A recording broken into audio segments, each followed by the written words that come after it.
Hello friends, IAS PCS study के इस online platform पे आपका स्वागत है। फ्रेंड्स, हम लोग यूपी पीसीएस प्रीलिम्स 2025 के लिए यूपी पीसीएस के जितने भी प्रीवियस ईयर क्वेश्चंस हैं उसकी एक सीरीज चला रहे हैं और आज इस सीरीज़ में आपको मैं पढ़ाने वाला हूँ 1992 और 1993 के प्रीवियस ईयर पेपर को। ठीक है, 1991 का 1991 का प्रीवियस ईयर पेपर मैंने ऑलरेडी करा दिया है, वो आप जा कर के देख सकते हैं, एक प्लेलिस्ट में बना दिया हूँ। अब आते हैं हम लोग आज 1992 यानी 1992 के प्रीवियस ईयर पेपर पे। यूपी पीसीएस प्रीलिम्स में ये फ्रेंड्स प्रीवियस ईयर क्वेश्चंस इतने इंपॉर्टेंट हैं कि इसके एक्सप्लेनेशंस और इसके क्वेश्चंस के पैटर्न से ही आने वाले समय में बहुत सारे क्वेश्चंस बने हैं, इन्हीं थीम पे बने हैं, इसलिए इसको पढ़ना आपके लिए बहुत ज़रूरी होता है। इसीलिए ये आपकी सीरीज जो है किसी भी एक टेस्ट सीरीज़ से काफ़ी अधिक इम्पॉर्टेंट है। टेस्ट सीरीज इसी पे बेस्ड सभी कोचिंग्स की होती हैं। स्टार्ट करते हैं। पहला टॉपिक है इंडस सिविलाइजेशन। क्वेश्चन दिया है, सिंधु सभ्यता के बारे में निम्न में से कौन सा कथन असत्य है, यानी कि which of the following statement is incorrect. तो इनकरेक्ट में यानी उस वक्त ध्यान देना, नगरों में नालियों की सुदृढ़ व्यवस्था थी, बिल्कुल सही है। व्यापार और वाणिज्य उन्नत दशा में था, बिल्कुल ठीक है। मातृ देवी यानी मदर गॉडेस की उपासना की जाती थी, पूजा होती थी, बिल्कुल ठीक है। People are known to iron, ये गलत है। लोहे से लोग परिचित नहीं थे, अपरिचित थे लोहे से, उन्हें तांबे का ज्ञान था। याद रखना, उस वक्त सिंधु सभ्यता में तांबे ज्ञान था। लोहे का उल्लेख कब हुआ है, तो पोस्ट वैदिक पीरियड यानी उत्तर वैदिक काल में प्राप्त होता है लोहे का। ठीक है। सेकंड क्वेश्चन है, सिंधु सभ्यता के महान स्नान घर कहाँ से प्राप्त हुए हैं, तो सबको पता है मोहनजोदड़ो से प्राप्त हुए हैं। ठीक है, थोड़ा इंपॉर्टेंट चीज़ें हैं, कुछ और जान लीजिए। हड़प्पा से अन्नगार मिला है, लोथल से गोदीबाड़ा मिला है और कालीबंगा से जुते हुए खेतों के साक्ष्य प्राप्त हुए हैं। कुछ और एक्स्ट्रा फैक्ट्स भी आपको ये आने चाहिए। ठीक है। मूर्ति पूजा का आरंभ कब से माना जाता है। मूर्ति पूजा का idol worship is believe to be started in, कब मूर्ति पूजा हुआ था, तो याद रखना इसमें ऑप्शंस में थोड़ा सा आपको कंफ्यूज करेगा। कुषाण काल तो आपको पता है बाद में है, मौर्य काल बाद में है, उत्तर वैदिक काल है, उसके पूर्व आर्य का नहीं, आर्यों से पूर्व हड़प्पा वालों ने खुद भी जो है मूर्ति पूजा का आरंभ किया था। ये यहाँ हड़प्पा न लेकर के पूर्व आर्य लिखा है, तो आपको यहाँ पे ऑप्शंस में ध्यान देना है। क्वेश्चन तो आसान है, ऑप्शंस में कंफ्यूज हो जाओगे आप।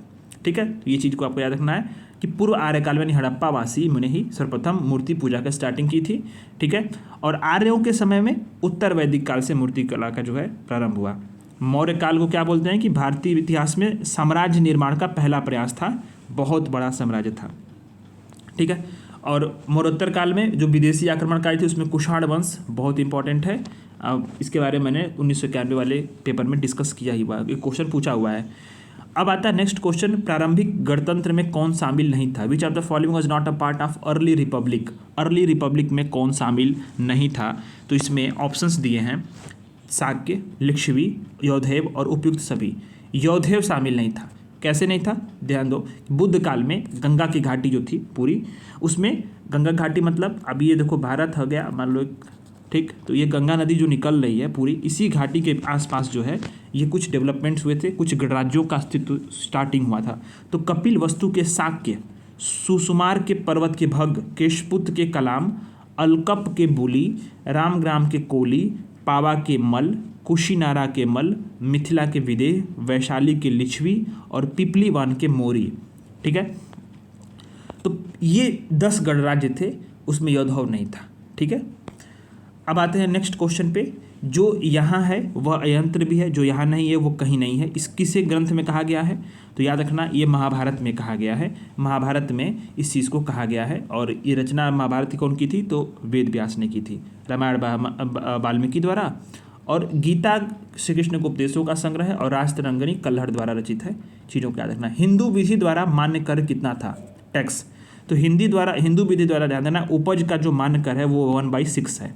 तो 1/6 आपका जो है ये टोटल प्रोडक्शन ऑफ जो है पूरा 1/6 ये कितना होता था, टैक्स में जाता था। मनुस्मृति, नारद स्मृति में इसका उल्लेख है। ठीक है, अब 1/6 है, इसीलिए राजा को खड़भोग भृत कहा गया है, भृता कहा गया है। ठीक है, अब आते हैं मृगदाव। ये प्रीवियस ईयर क्वेश्चन ही है, आप देखे होंगे 1991 में पूछा गया था कि मृगदाव यानी सारनाथ में बुद्ध द्वारा दिया गया प्रथम उपदेश किस नाम से जाना जाता है, तो धर्मचक्र प्रवर्तन। ठीक है, धर्मचक्र प्रवर्तन। गृह त्याग को महाभिनिष्क्रमण बोलते हैं। अब मृत्यु कब हुई थी, तो 463 ईसा पूर्व में कुशीनगर में हुई थी और इसको महापरिनिर्वाण कहा जाता है, मृत्यु को। ठीक है। संसार अस्थिर है और क्षणिक है, किससे संबंधित है?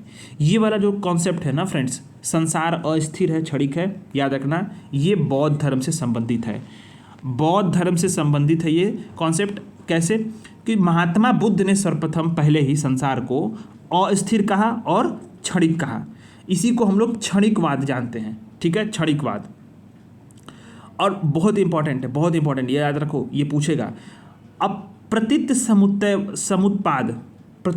समुत्पाद ये भी एक बुद्ध के जो उपदेश है उसका सार है और उनकी सभी जो पूरी शिक्षाएं हैं उसका बेस है। अब ये इसका मतलब क्या है? प्रतीत्य समुत्पाद का मतलब कि जो जितनी भी वस्तुएं होती हैं, ठीक है, किसी भी वस्तु के होने पर उसके पीछे कुछ ना कुछ कार्य होता है, कुछ ना कुछ उसके पीछे रीजन होता है, कारण होता है, कर्म होता है। तो यानी प्रतीत्य मतलब किसी वस्तु के होने पर, और समुत्पाद मतलब किसी अन्य वस्तु की उत्पत्ति, यानी कुछ चीज़ होगी तो कुछ चीज़ की उत्पत्ति होगी। ठीक है, ये इसका सार है। मतलब कि सभी वस्तुएं कर्म पे, कार्यकरण पे निर्भर करती हैं पूरे विश्व में। तो बुद्ध में भगवान बुद्ध की शिक्षाओं का संपूर्ण सार एक स्टेटमेंट में दे सकता है। और आगे पूछा हुआ भी है कि प्रतीत समुत्पाद किसका है? तो बौद्ध धर्म का है। क्षणिकवाद भी कौन है? तो बौद्ध धर्म का है। ठीक है, तो ये चीज़ को आपको याद रखना है। गौतम बुद्ध के बारे में कौन सा सत्य है पूछा गया है? वे कर्म में विश्वास करते थे, आत्मा का शरीर में परिवर्तन मानते थे, निर्वाण प्राप्ति में विश्वास करते थे, ईश्वर की सत्ता में विश्वास करते थे। ये गलत है। 3 सही है। कर्म विश्वास करते थे, आत्मा का शरीर में परिवर्तन मानते थे, निर्वाण प्राप्ति में विश्वास करते थे। ठीक है, ये बातें आपको याद रखनी। ईश्वर की सत्ता में विश्वास नहीं करते थे। कारण क्या था? कि उनका पूरा कारण था कि कार्यकरण सिद्धांत, वही जो प्रत्युसमुत्तयवाद, उनका पूरा एक सिद्धांत बेस है कि किसी भी स्थित वस्तु के होने के पीछे कोई ना कुछ कार्य और कारण होते हैं। ठीक है, तो ये बातें। तुम्हारा अधिकार कर्म पे है, फल की प्राप्ति पर नहीं। किस ग्रंथ में कहा गया है? तो गीता में कहा गया। गीता में कहा गया है कर्मणे वाधिकरास्तु माँ फलेषु कदाचन, यानी कि कर्म पर ही आपका आधार है, आपका अधिकार है। और गीता में कुल कितने अध्याय हैं? तो 18 अध्याय हैं।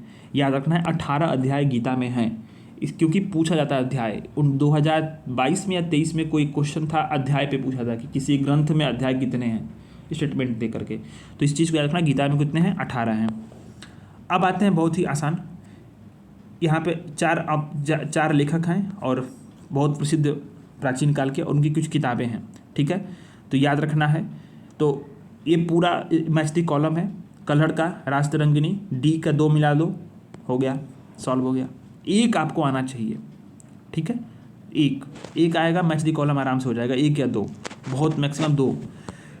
अब आते हैं विक्रम संवत कब प्रारंभ हुआ? 2021 में आपने देखा था, 2021 बोल रहा हूँ, 1991 में आपने देखा था जो पिछली वीडियो में, कि मैंने आपको कराया था शक संवत। यहाँ क्या पूछा है? विक्रम संवत। तो ट्रेंड आप देखना कैसे शिफ्ट होता है यूपीपीसीएस का, सारी चीज़ें। विक्रम संवत कब से प्रारंभ हुआ? तो 57 ईसा पूर्व में उज्जैन के राजा विक्रमादित्य द्वारा जारी किया गया। ठीक है, तो ईस्वी के पश्चात संवत की गणना हम करते हैं तो सन में 57 वर्ष जोड़कर संवत निकालते हैं। ठीक है, सीधी बात आप याद रखना। बुद्ध की खड़ी प्रतिमा किस काल में बनाई गई? तो कुषाण काल में बनाई गई थी बुद्ध की खड़ी प्रतिमा।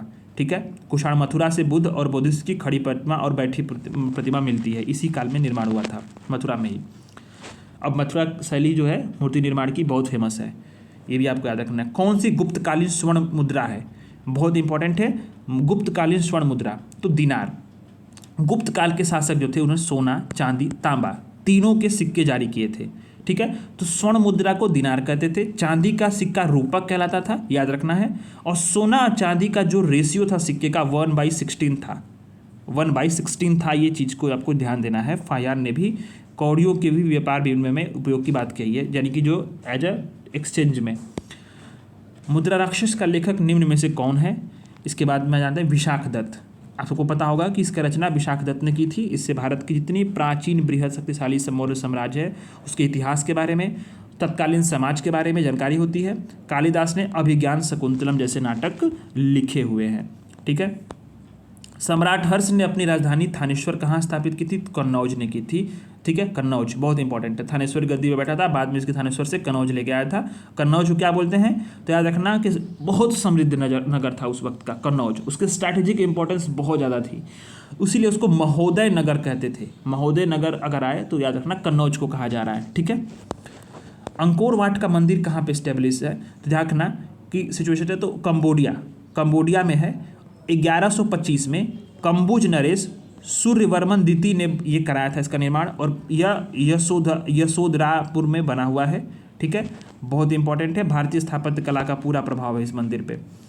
अब आते हैं हम लोग कि 72 व्यापारी चीन में किसके कार्यकाल में भेजे गए थे, किसके कार्यकाल में 72 व्यापारी चीन में भेजे गए थे, तो याद रखना कुलोत्तुंग प्रथम के कार्यकाल में ये दूत मंडल चीन भेजा गया था, तमिल व्यापार के लिए चीन से सुविधाएं लेने के लिए, ठीक है। इसके पहले राजराज प्रथम और राजेंद्र प्रथम ने भी राजदूत भेजे थे, ठीक है। तो 72 व्यापारी भेजा था, कौन भेजा था, कुलोत्तुंग प्रथम भेजा था। अब आते हैं 1993 में, जब यूपीपीसीएस में एंशिएंट हिस्ट्री से क्या सवाल पूछा गया। मैं आपको 1992 का एंशिएंट हिस्ट्री पढ़ाया, अब 1993 का एंशिएंट हिस्ट्री देख लीजिए, ठीक है। तो इसमें पूछा गया है कौन सा सिंधु घाटी की सभ्यता पर प्रकाश डालता है, ठीक है। तो सिंधु सभ्यता के बारे में विस्तृत जानकारी पुरातात्विक खुदाइयों के पश्चात ही हो चुकी है, ठीक है। जब खुदाइयाँ हुई थी पुरातात्विक, ठीक है, आर्कोलॉजिकल एक्सकवेशंस हुए थे, तो उसी से सिंधु घाटी की सभ्यता पे पूरा जो है प्रकाश मिला, क्योंकि उसके पहले जो है अब ये धार्मिक ग्रंथ लिखावट पढ़ी नहीं गई थी, इंस्क्रिप्शंस थे नहीं, ठीक है। तो याद रखना, सर्वप्रथम चार्ल्स मेमन ने 1826 में इसकी जानकारी दी थी, उसके बाद में जॉन मार्शल के नेतृत्व में यहाँ पे खुदाई की गई थी 1921 में 22 में। प्राचीन काल में आर्यों के जीविकापोर्जन का प्रमुख साधन क्या था, तो कृषि था, वो इनके जीविका का, कृषि और पशुपालन बहुत इंपॉर्टेंट जीविका के साधन थे, ठीक है। ऋग्वेद काल में जनता निम्न में से किस में विश्वास करती थी, तो याद रखना है ऋग्वेद काल में जनता यज्ञ बलि के रूप में जो है, बलि और यज्ञ बलि के रूप में पूरी जो है ये कर्मकांड किए जाते थे, ठीक है। तो बलि और कर्मकांड जो है वो पूरा जनता इसमें विश्वास करती थी। एकेश्वरवाद था नहीं, देवी पूजा था नहीं, देवी पूजा आप ध्यान रखना किस में था, मातृ उपासना सिंधु घाटी सभ्यता में था, मूर्ति पूजा भी नहीं था। तो यहाँ पे ध्यान देना है, मूर्ति पूजा उत्तर वैदिक काल में आता है, ठीक है, ये चीज़ को आपको याद रखना है। अभी ऊपर मैंने आपको पढ़ाया था 1992 वाले में, तो ये ध्यान देना यज्ञ बलि के रूप में जो है सारी चीज़ें होती थी, और स्तुति पाठ समवेत भी यहाँ पे किया जाता था। आज जैन धर्म का आधार बिंदु क्या है, basic theme of Jain religion is, बहुत इंपॉर्टेंट है, चीज़ को याद रखना, बेसिक थीम क्या है, अहिंसा, ठीक है। जैन धर्म का आधार बिंदु ही अहिंसा है। 5 महाव्रतों का विधान भिक्षुओं के लिए किया गया है, याद रखना। इसमें से 4 जो हैं, ऊपर के 4 सत्य, अहिंसा, अपरिग्रह थे, ये तीर्थंकर पार्श्वनाथ ने किए थे, और इसमें से 5वां जो आपका जो विधान है ब्रह्मचर्य का, वो महावीर ने जोड़ा था। सत्य, अहिंसा, अपरिग्रह जो है ये पार्श्वनाथ के द्वारा दिए गए थे। सत्य और अमृषा में यानी बात कीजिए, सदा सत्य मधुर बोलना है। अहिंसा में मानसिक, वाचिक, कायिक सभी प्रकार की हिंसा से बचना है, मन से भी, वचन से भी और कर्म से भी, ठीक है। अपरिग्रह मतलब सभी प्रकार के संपत्ति अर्जन से भिक्षुओं को बचने की बात की गई है, और अस्तेय मतलब बिना अनुमति के दूसरे की संपत्ति ग्रहण करने की बात नहीं की गई, यहाँ पे उससे बचना है। ब्रह्मचर्य में जोड़ा गया, तो याद रखना सिर्फ भिक्षुओं को है, आम लोगों को नहीं है, जो सिर्फ भिक्षुओं को पूर्ण ब्रह्मचर्य व्रत का पालन करने की बात यहाँ पे की जाती है, ठीक है। सारनाथ में अपना प्रथम प्रवचन किसने दिया, वही चीज़ पूछा गया है जो 1992 में रिपीटेड क्वेश्चन है, महात्मा बुद्ध ने दिया था, ठीक है। अब आते हैं तीर्थंकर। तीर्थंकर शब्द किससे जुड़ा हुआ है, तो आपका जानते हैं जैन धर्म से तीर्थंकर शब्द जुड़ा हुआ है, और तीर्थंकर में आपको पता ही होगा 24 तीर्थंकर हुए थे। प्रथम आदिनाथ या ऋषभदेव थे, 23वें जो थे पार्श्वनाथ थे, 24वें महावीर स्वामी थे, ठीक है। नेक्स्ट आते हैं, किसने सहिष्णुता, उदारता और करुणा के त्रिविध आधार पर राजधर्म की स्थापना की थी, तो अशोक ने की थी। अशोक ने ही आदर्श कल्याणकारी के शासन की एस्टैब्लिशमेंट की थी, और प्रथम शिलालेख में लिखा था कि सभी मनुष्य मेरी संतान है, उसका आदर्श एस्टैब्लिश किया। अकबर ने 1582 में दीन ए इलाही, सभी धर्मों का सार की घोषणा की, जो एकेश्वरवाद पे था, एकेश्वरवाद पर आधारित था, याद रखना, दीन ए इलाही। शिवाजी मराठा साम्राज्य के संस्थापक थे ही।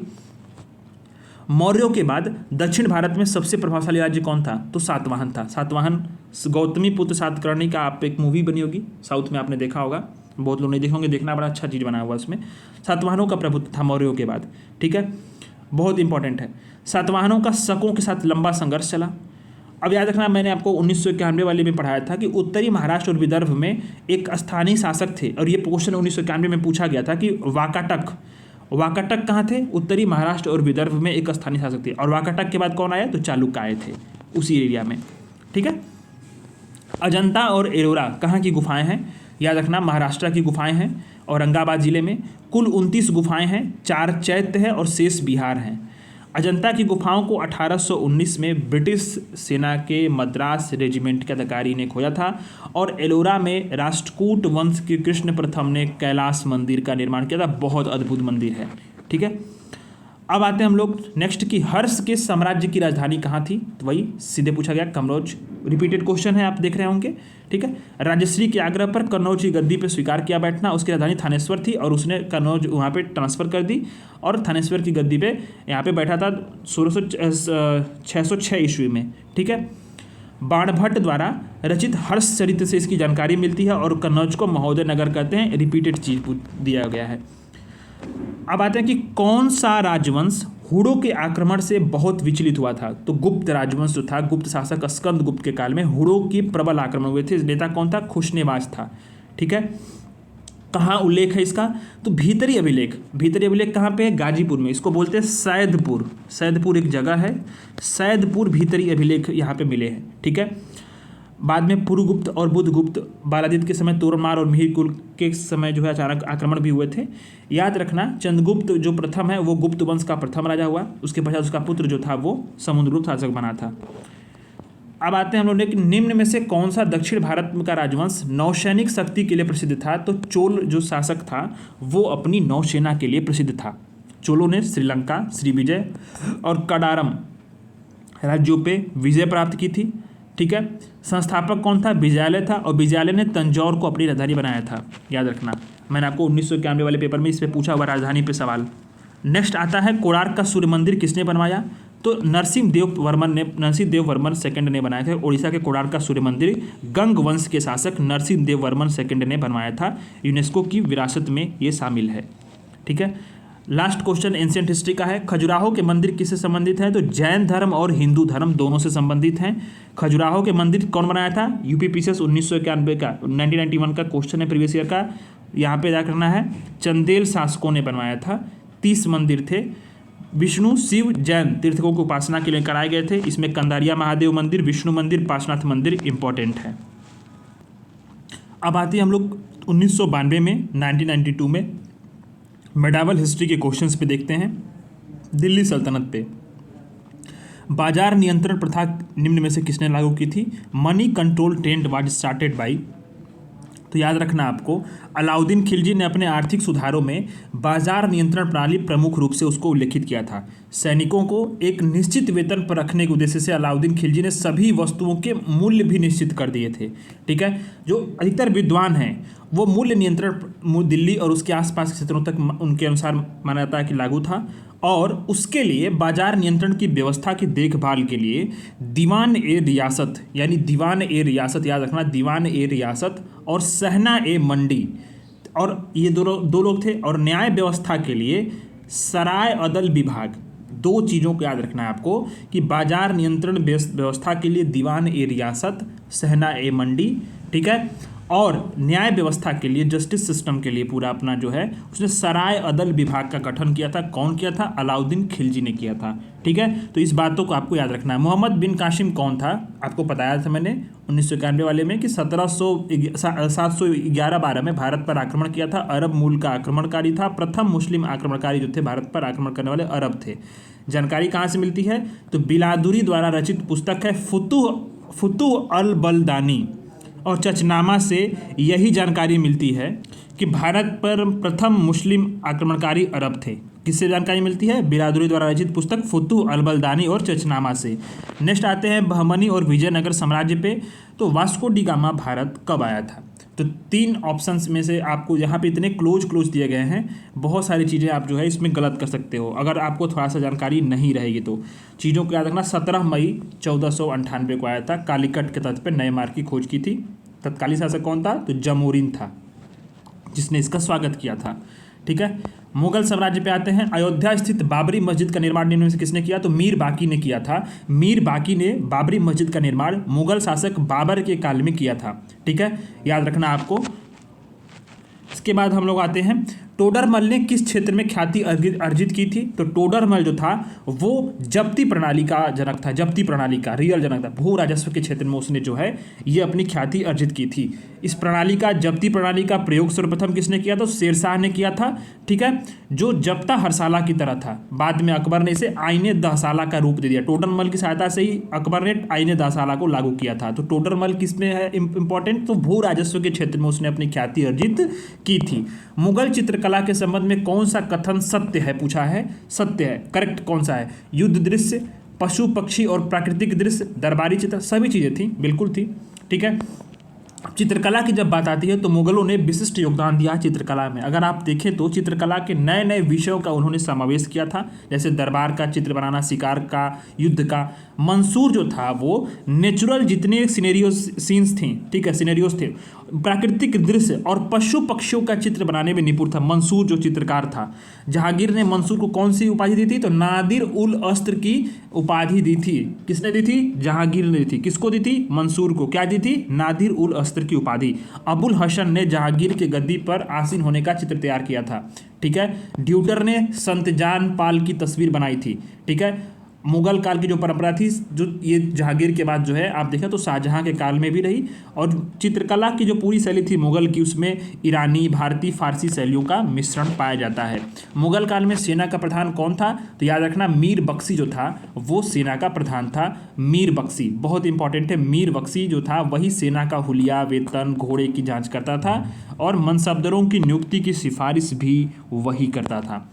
अकबरकालीन जो पूरी सैन्य व्यवस्था किस पे थी? तो मनसबदारी पे बेस्ड थी। मनसबदारी पे ही अकबर की पूरी जो सैन्यकालीन की व्यवस्था थी वो सारी चीज़ें बेस्ड थी। अरबी भाषा में मनसब का शाब्दिक अर्थ क्या होता है? पद, पद। ठीक है, मुगल कालीन की पूरी व्यवस्था थी, मनसबदारी प्रथा प्रस्तारित थी। ठीक है, अकबर द्वारा इस व्यवस्था में शुरू जो की गई थी उसमें उन व्यक्तियों को सम्राट द्वारा एक पद था मनसब, जो शाही सेना में होते थे। अब ये प्राप्त करने के बाद व्यक्ति शाही दरबार में प्रतिष्ठा, स्थान और वेतन का जो है उनको ज्ञान होता था, तमाम चीज़ें वहाँ पे वो जाते थे। ठीक है, अकबर की मनसबदारी व्यवस्था जो थी वो मंगोल शासक चंगेल की दशमलव प्रणाली थी, उस पर बेस्ड थी। याद रखना है, स्टेटमेंट में एक सवाल ये भी आ सकता है, स्टेटमेंट में दे देगा कि मनसबदारी व्यवस्था अनुवांशिक थी, यानी कि पिता पुत्र के बाद वो ट्रांसफर होती थी। नहीं, ऐसा नहीं था, अनुवांशिक नहीं थी। ठीक है, औरंगजेब ने बीजापुर की विजय कब की थी प्राप्त? तो याद रखना 1686 में की थी। बहुत इंपॉर्टेंट है, याद रखना। आदिल शाही क्षेत्र पे कब्जा जो है स्वयं पहुंचा था, तो आदिल शाह ने समर्पण किया था और 1686 में बीजापुर पे कब्जा किया। 21 सितंबर 1687 में गोलकुंडा पर भी अधिकार उसने जमा लिया था। बीजापुर 1686, गोलकुंडा 1687। उपनिषद का फारसी अनुवाद किस मुगल काल के प्रारंभ में हुआ था? मैं आपको 1991 वाला में बताया था, ये क्वेश्चन रिपीटेड है। उपनिषद का फारसी अनुवाद किस मुगल सम्राट में हुआ? तो याद रखना आपको शाहजहां में हुआ। कौन कराया था? तो याद रखना दारा शिकोह ने उपनिषदों का, भागवत गीता का, योग वशिष्ठ का अनुवाद फारसी में कराया था। और फारसी अनुवाद शाहजहां के काल में हुआ था। किस नाम से? सिर ए अकबर के नाम से हुआ था, सिर ए अकबर के नाम से। दारा शिकोह की एक पुस्तक है जो उसने खुद रचना की थी, मंजुल बहरीन नामक बुक की उसने रचना भी की थी। शेर शाह सूरी का मकबरा कहाँ पे है? बिहार वाले जानते होंगे, सासाराम में है। ठीक है, सासाराम में। अब आते हैं हम लोग, अकबर का मकबरा कहाँ पे है? तो अकबर का मकबरा जो है वो कहाँ पे है? सिकंदरा में है। सिकंदरा में अकबर के मकबरे का जो है उसे पूरा बनाया गया है, उसने खुद बनाई थी योजना और जहांगीर ने निर्माण किया था इस पर। ठीक है, अब आते हैं हम लोग, मराठों के उत्कर्ष का निम्न में से कौन सा कारण नहीं है? कारण नहीं है उसके उत्कर्ष का, सवाल देखना। तो धार्मिक चेतना तो थी ही, भौगोलिक सुरक्षा उनकी बिल्कुल थी, उच्च नेतृत्व शक्ति थी ही, राजनीतिक जागृति नहीं थी। ठीक है, राजनीतिक जागृति जो थी वो नहीं थी। प्रमुख संतों ने भी यहाँ पे ज्ञानेश्वर, एकनाथ, तुकाराम, रामदास ने मराठा राज्य में उदय में सहयोग दिया था, याद ध्यान देना। और इनकी महागोविंद राणाने की पुस्तक है rise of the Maratha power. इस चीज़ को भी आपको फैक्ट को याद रखना है। अब आते हैं हम लोग मॉडर्न हिस्ट्री में। उसके पहले हम लोग चलते हैं 1993 में पूछा गया है मेडावल हिस्ट्री, उसको देखते हैं। दिल्ली सल्तनत पे सवाल है 1993 का कि मंगोल आक्रमणकारी चंगेज खान उत्तर पर भारत की उत्तर पश्चिम सीमा पर किसके काल में आया? तो याद रखना है इल्तुतमिश के काल में आया था। कैसे आया था? तो याद रखना कि एक जो चंगेज खान था, एक जलालुद्दीन मंगबरनी नामक एक जो शासक था, ठीक है, कोई रियासत का, वो जो है उसी का पीछा करते हुए आया था। वो शरण मांगने के लिए आया था, इल्तुतमिश ने उसको मना कर दिया था, शरण दिया नहीं था। तो चंगेज खान ने आक्रमण नहीं किया और चंगेज खान के आक्रमण खतरा टल गया था। अच्छा हुआ था, टल गया था। मंगोल बहुत खतरनाक थे।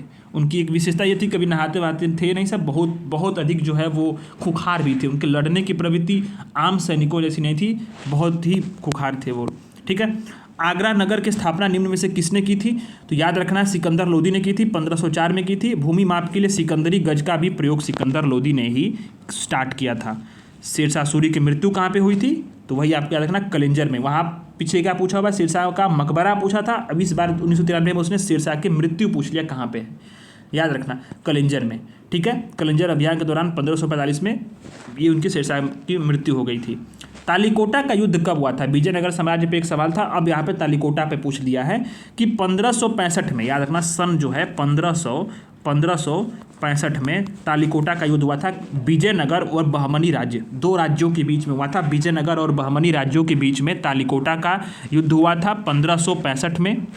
अब ये विजयनगर और बहमनी राज्यों के बीच में लड़ा गया था, ठीक है। विजयनगर का शासक कौन था इसका? तो सदाशिव राय था, ठीक है।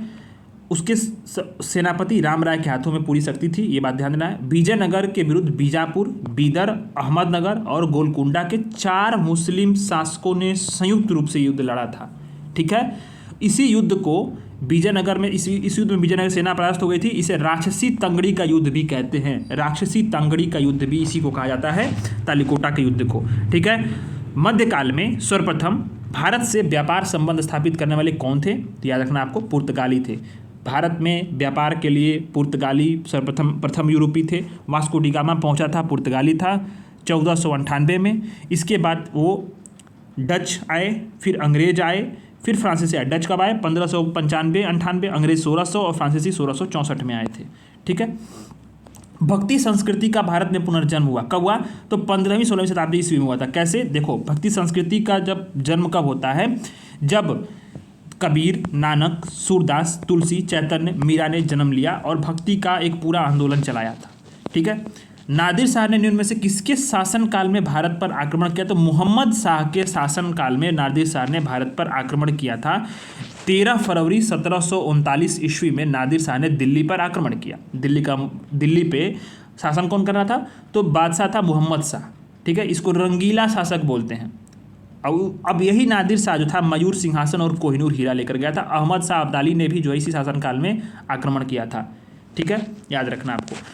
निम्न में से किसका निर्माण अकबर ने कराया था? बुलंद दरवाजा का निर्माण अकबर ने कराया था। कब? गुजरात का विजय जब उसने हासिल किया तो उसी के स्मारक के स्वरूप में उसने बुलंद दरवाजा का निर्माण कराया था। सिकंदरा में अकबर का मकबरा है। शाहजहां जो उसका काल था, पूरा पीरियड था, उसको मुगल स्थापत्य का स्वर्ण काल भी कहा जाता है। शाहजहां ने आगरे की जामा मस्जिद, ताजमहल, मयूर सिंहासन और जहांगीर का मकबरा बनवाया था।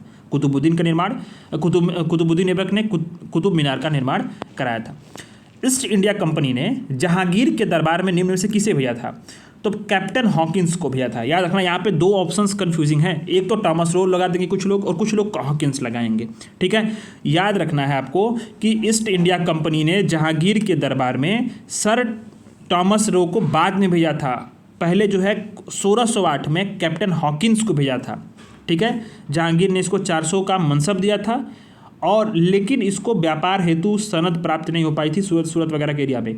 फिर 1615 में ब्रिटिश प्रधानमंत्री जेम्स प्रथम ने टॉमस रो को जहांगीर के दरबार में भेजा था और ये फरमान प्राप्त करने में सफल रहा था। अब आते हैं हम लोग मराठा डायनेस्टी। पानीपत के तीसरे युद्ध में निम्न में से किसने मराठों को हराया था? वही अहमद शाह अब्दाली, जो ऊपर मैंने आपको बताया।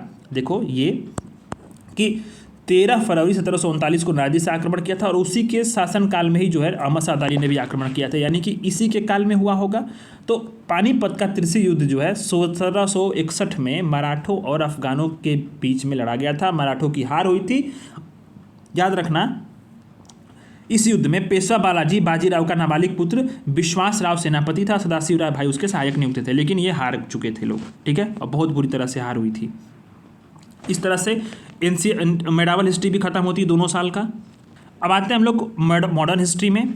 Ryotwari system was started by, ryotwari, पिछली बार क्या पूछा था, अस्थाई बंदोबस्त से सवाल था 1991 में, इस बार रैयतवाड़ी पे सवाल है। यानी ट्रेंड देखो, जितनी व्यवस्थाएं बनाई गई थी वो पूछे जा रही हैं अंग्रेजों द्वारा। तो रैयतवाड़ी प्रथा किसने शुरू की थी, टॉमस मुंडो ने स्टार्ट की थी। इसके बारे में डिटेल में पढ़ते हैं कि रैयतवाड़ी व्यवस्था जो था उसका जनक था सर थॉमस मुनरो और कैप्टन रीड। कहाँ लागू हुई थी, तो सर्वप्रथम 1802 में मद्रास में लागू की गई थी। और कहाँ लागू थी, तो मद्रास, बॉम्बे और आसाम के क्षेत्रों में लगी थी। लगभग 51% भूमि क्षेत्र इसमें शामिल था, ठीक है। अब होता क्या था इस पूरी व्यवस्था में कि प्रत्येक एक पंजीकृत भूमिदार जो था वो भूमि का स्वामी होता था, रजिस्टर्ड भूमिदार, ठीक है। सरकार को लगान देने के लिए यही रिस्पॉन्सिबल था। इसके पास भूमि को रेहन रखने और बेचने का अधिकार होता था।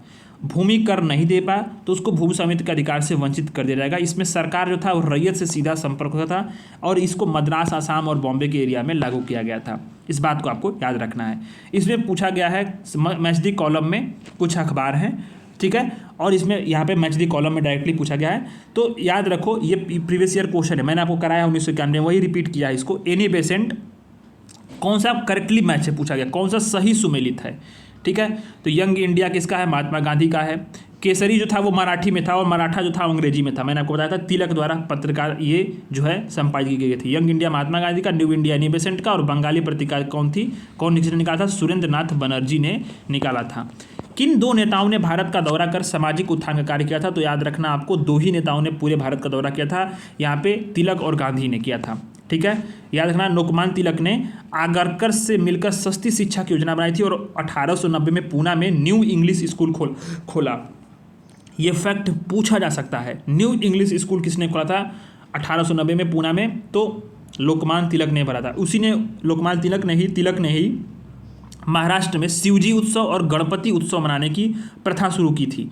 स्त्री शिक्षा पे बल दिए थे और सामाजिक वगैरह जो ये गांधी जी थे और इन्होंने सामाजिक असमानता के विरुद्ध में लड़ाई लड़ी। हरिजनों को जो है उन्होंने काफ़ी अधिक जो है उन्होंने सपोर्ट भी किया था। राजा राममोहन राय ने निम्न में से किसका विरोध नहीं किया, याद रखना आपको, बाल विवाह का विरोध किया, सती प्रथा का विरोध किया, विधवा विवाह का विरोध किया, पाश्चात्य शिक्षा को उन्होंने समर्थन किया था, ठीक है। शिक्षा के माध्यम के रूप में अंग्रेजी की वकालत किसने की थी, तो लॉर्ड मैकाले ने की थी।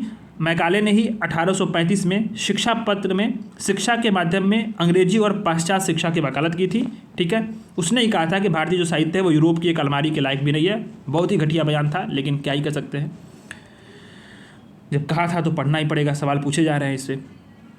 अब आ रहे हैं करेक्ट सीक्वेंस लगाना है। रेगुलेटिंग एक्ट कब है, 1773 है। सूरत की फूट कब हुई थी, तो आप रखना 1907 में हुई थी। बंगाल विभाजन 1905 में हुआ था और मुस्लिम लीग का गठन 1906 में हुआ था। सीधे आप लगा सकते हो, इसमें कुछ और पढ़ना नहीं है।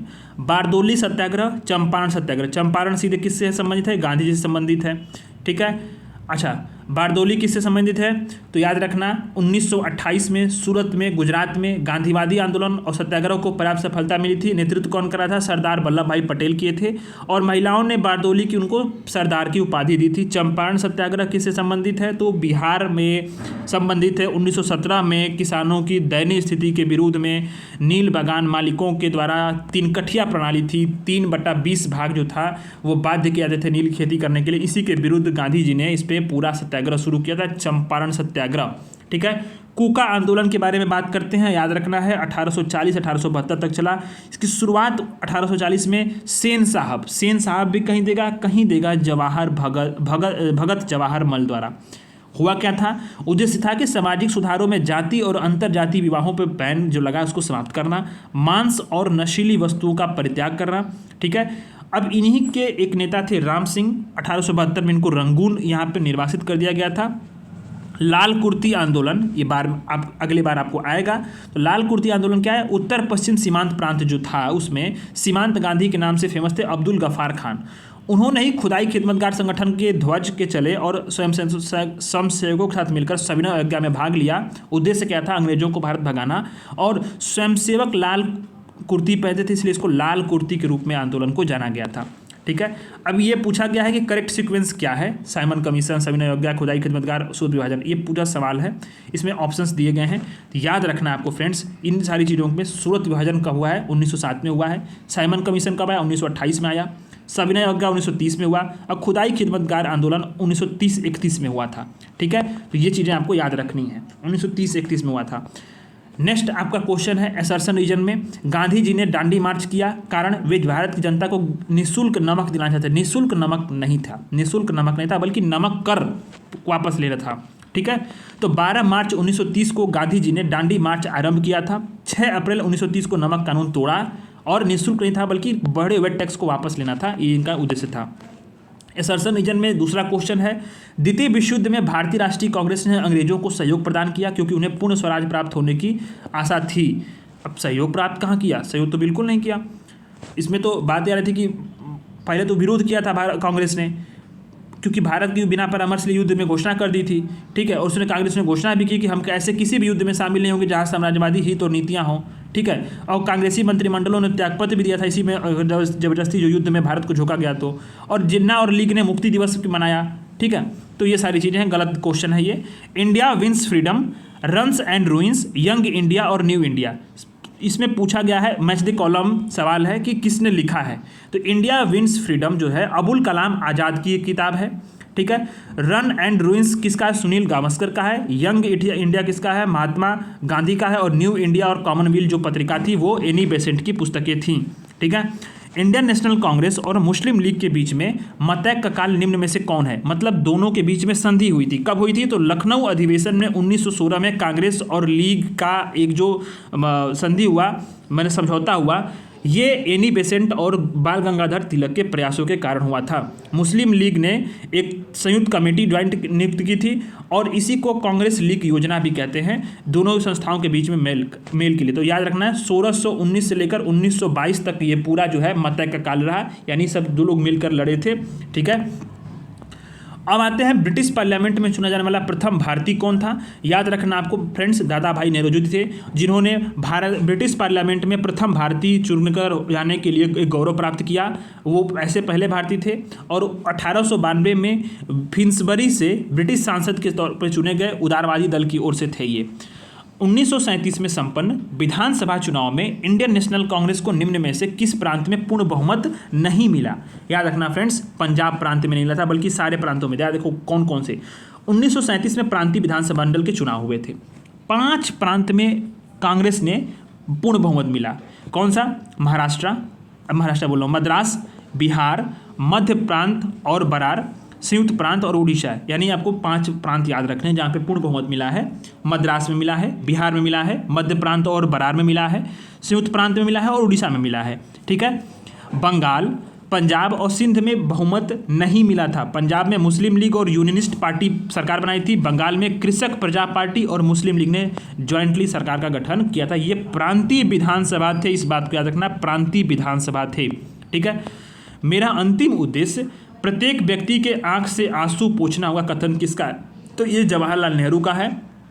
14 अगस्त 1947 को कहा था ये पूरी बात।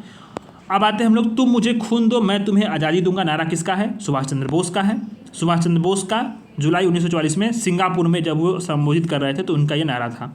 भारतीय राष्ट्रीय कांग्रेस का प्रथम अधिवेशन कहाँ पे हुआ? तो बॉम्बे में हुआ था, गोकुलदास तेजपाल संस्कृत कॉलेज में 28 दिसंबर 1885 को। प्रथम अध्यक्ष कौन थे? बिमोश चंद्र बनर्जी थे, ठीक है। 72 सदस्यों ने इसमें भाग लिया था, ठीक है। अब आते हैं हम लोग 1993 में जो मॉडर्न हिस्ट्री पूछा गया उस पर। मॉडर्न हिस्ट्री 1993 में पूछा गया सवाल है, पहला टॉपिक है आपका, पूछा गया है कि टीपू सुल्तान की राजधानी कहाँ पर थी? तो श्रीरंगपट्टनम में थी, श्रीरंगपट्टनम में। फ्रेंड्स याद रखना है, जब इसमें एक्सप्लेनेशन को अच्छे तरीके से पढ़ना है तो द्वितीय आंग्ल मैसूर युद्ध ये दिया गया है, तो याद रखना द्वितीय आंग्ल मैसूर युद्ध नहीं, सबसे पहले मैं स्टार्टिंग ही करता हूँ। प्रथम आंग्ल मैसूर युद्ध कब हुआ था? 1767 से लेकर के 1769 तक हुआ था। और इसमें ये ख़त्म कैसे हुआ? तो ये इसमें शासक था हैदर अली था, और संधि क्या थी इसमें? मद्रास की संधि। याद रखना फ्रेंड, मद्रास की संधि। पहला आंग्ल मैसूर युद्ध हुआ था। मद्रास की संधि कब थी? 1769 में हुई थी, 1769 में, 1769 में। द्वितीय जो आपका आंग्ल मैसूर युद्ध हुआ वो हुआ था 1780 से लेकर 1784 तक। कौन था? तो उस वक्त हैदर और टीपू दोनों लोगों ने यहाँ पे ली थी, यहाँ पे भाग लिया था। और कब किस संधि से खत्म हुआ? तो मंगलौर की संधि।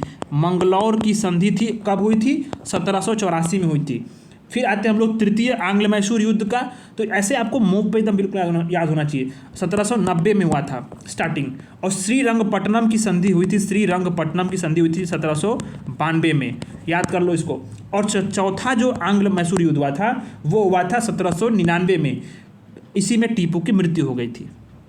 जो टीपू था वो द्वितीय आंग्ल मैसूर युद्ध में हैदर अली की मृत्यु हो गई, तो उसके बाद बैठा, श्रीरंगपट्टनम को राजधानी बनाया था। ठीक है, उसने आधुनिक कैलेंडर पद्धति को लागू किया, सिक्का ढलाई की नई तकनीक अपनाई, नाप तौल के आधुनिक पैमाने बनाए, श्रीरंगपट्टनम में स्वतंत्रता वृक्ष लगाया और जैकोबिन क्लब का सदस्य बना था। चतुर्थ आंग्ल मैसूर युद्ध में श्रीरंगपट्टनम में उसकी मृत्यु हुई थी। ठीक है, अब आते हैं कि निम्न में से किसने इसमें सबसे अधिक भारत में अंग्रेजों का विरोध किया? तो सबसे अधिक विरोध मराठाओं ने किया था। मराठाओं में, लेकिन जो पानीपत का तृतीय युद्ध था उसमें मराठा जो किसके विरुद्ध? वही अहमद शाह अब्दाली के साथ जो हुआ था, उससे श्रेष्ठता खत्म हो गई थी। ठीक है, अब यहाँ पे कुछ इंपॉर्टेंट है जो यहाँ पूछा गया है कि 1802 में बेलेजली ने पेशवा को बसीन की सहायक संधि के लिए बाध्य किया था। ठीक है, तो जो मराठाओं के साथ जो संधियाँ हुई थी ना फ्रेंड्स, वो क्रोनोलॉजिकल ऑर्डर में आ सकता है। तो ऐसे में उसको आपको पढ़ना काफ़ी ज़रूरी है। तो अंग्रेज़ों के साथ मराठाओं की जो संधियाँ हुई थी फ्रेंड्स, उसके बारे में थोड़ा सा मैं क्रोनोलॉजिकल ऑर्डर में बता दे रहा हूँ। चीज़ों को थोड़ा सा आप ध्यान देना, सुनते रहना। अब उतना सब चीज़ मैं लिख नहीं पाता, मैं टैब पे वैसे भी नहीं लिख पाता हूँ। ठीक है, पहली जो संधि हुई थी वो हुई थी 1775 में। संधि का नाम क्या था? सूरत की संधि थी, सूरत की संधि। दूसरी संधि हुई थी 1776 में। कौन थी? पुरंदर की संधि, पुरंदर की संधि। तीसरी संधि हुई थी 1779 में। ठीक है, कौन सी संधि थी? बड़गांव की संधि, बड़गांव की संधि। फिर इसके बाद चौथी संधि हुई थी 1782 में। ये कौन थी? सालबाई की संधि। फिर 1782 में उसके बाद आता है, लेकिन ये थी बासीन की संधि, वही जो बसीन की संधि दिया, सहायक संधि बेलेजली ने कराया था। ठीक है, अब इसके बाद आते हैं, बासीन की संधि थी उसके बाद 1802 में, और उसके बाद आता है 1803 में देवगांव की संधि। देवगांव की संधि कब हुई थी? तो देवगांव की संधि हुई थी 1803 में ही हुई थी। फिर उसके बाद 1803 में एक हुई थी सुरजी अर्जुन गांव की संधि। फिर 1804 में एक संधि होती है, वो होती है राजपुर घाट की संधि। फिर 1816 में एक संधि होती है, उसको बोलते हैं नागपुर की संधि। फिर 1817 में एक संधि होती है, उसको बोलते हैं पूना की संधि। फिर इसके बाद 1817 में एक और संधि होती है, उसको ग्वालियर संधि। और सबसे अंत में मंदसौर की संधि होती है, वो होती है 1818 में। ठीक है, तो फ्रेंड्स ये पूरे क्रम को एक बार दोबारा सुन लेना वीडियो पीछे करके। ठीक है, पहले सूरत की संधि, पुरंदर संधि, बड़गांव की संधि, सालबाई संधि, बसीन संधि, देवगांव संधि, सुरजी अर्जुन गांव की संधि, राजपुर घाट की संधि, फिर नागपुर की संधि, पूना की संधि, ग्वालियर की संधि और लास्ट में मंदसौर की संधि। क्रम आपको ऐसे रटे होने चाहिए। इसका कुछ ट्रिक मैं दे दूंगा आपको, बनाया हुआ हूँ, टेलीग्राम पे शेयर कर दूंगा, टेलीग्राम आप ज्वाइन कर लेना। ठीक है, अब आते हैं हम लोग होम रूल आंदोलन किसने शुरू किया। फ्रेंड्स इसमें बहुत एक चीज़ें आपको कंसेप्ट क्लियर करना है कि होम रूल आंदोलन और होम रूल लीग दोनों में अंतर है। सबसे पहले होम रूल आंदोलन कहाँ पे चला? तो पहले होम रूल आंदोलन जो था वो आयरलैंड की तर्ज पे चला, और बाद में एनी बेसेंट और तिलक द्वारा होम रूल लीग का निर्माण 1916 में हुआ था। तो होम रूल आंदोलन को सर्वप्रथम किसने चलाया था? एनी बेसेंट ने। लेकिन अगर होम रूल लीग की स्थापना की बात होती है तो तिलक ने 1916 में अप्रैल में की थी, सितंबर में, बाद में एनी बेसेंट ने 1916 में सितंबर में की थी। ठीक है, तो चीज़ों को याद रखना, दोनों में अंतर है। अब बात आते हैं कि सर्वेंट ऑफ इंडिया सोसाइटी के संस्थापक कौन थे? गोपाल कृष्ण गोखले थे। गोपाल कृष्ण गोखले रानाडे को अपना आध्यात्मिक गुरु मानते थे। 1905 में गोखले ने सेवक समिति सर्वेंट सोसाइटी ऑफ इंडिया की स्थापना की थी, और 1915 में गोखले के कहने पर महात्मा गांधी ने दक्षिण अफ्रीका से भारत के सुधारों की योजना की थी, या योजना तैयार की थी। इसे गोखले की राजनीतिक वसीयत यानी पॉलिटिकल टेस्टामेंट कहा जाता है। तिलक ने गोखले को भारत का हीरा, महाराष्ट्र का रत्न बताया था। रॉलेट एक्ट भारत में कब लागू किया गया? फरवरी 1919 में रॉलेट एक्ट पास कर दिया गया था। कानून क्या कहता था कि सरकार किसी को भी गिरफ्तार करके बिना मुकदमा चलाए जेल में डाल सकती थी और जितना चाहे उसको समय तक जेल में रख सकती थी। महात्मा गांधी ने लोगों को 6 अप्रैल 1919 को देशव्यापी हड़ताल करने के लिए कहा था। हड़ताल की गई थी, ठीक है। दिल्ली में उस जुलूस का नेतृत्व कौन किया था? स्वामी श्रद्धानंद ने किया था। फैक्ट याद रखना। और इसी रॉलेट एक्ट के विरोध में डॉक्टर सत्यपाल और सैफुद्दीन किचलू गिरफ्तार किए गए। इसी गिरफ्तारी के विरोध में फिर वही जलियांवाला बाग में विरोध प्रदर्शन हुआ और 13 अप्रैल 1919 को फिर जलियांवाला बाग हत्याकांड हुआ।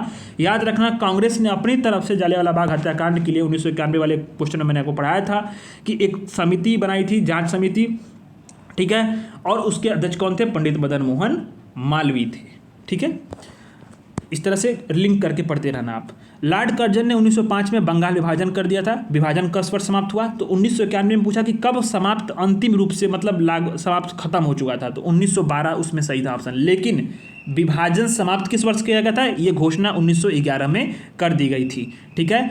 दिल्ली दरबार में सम्राट ने बंगाल विभाजन को रद्द घोषित किया था और कलकत्ता की जगह दिल्ली को राजधानी बनाने की अनुमति दी थी। 1912 में भारत की राजधानी कलकत्ता से दिल्ली ट्रांसफर कर दी गई थी।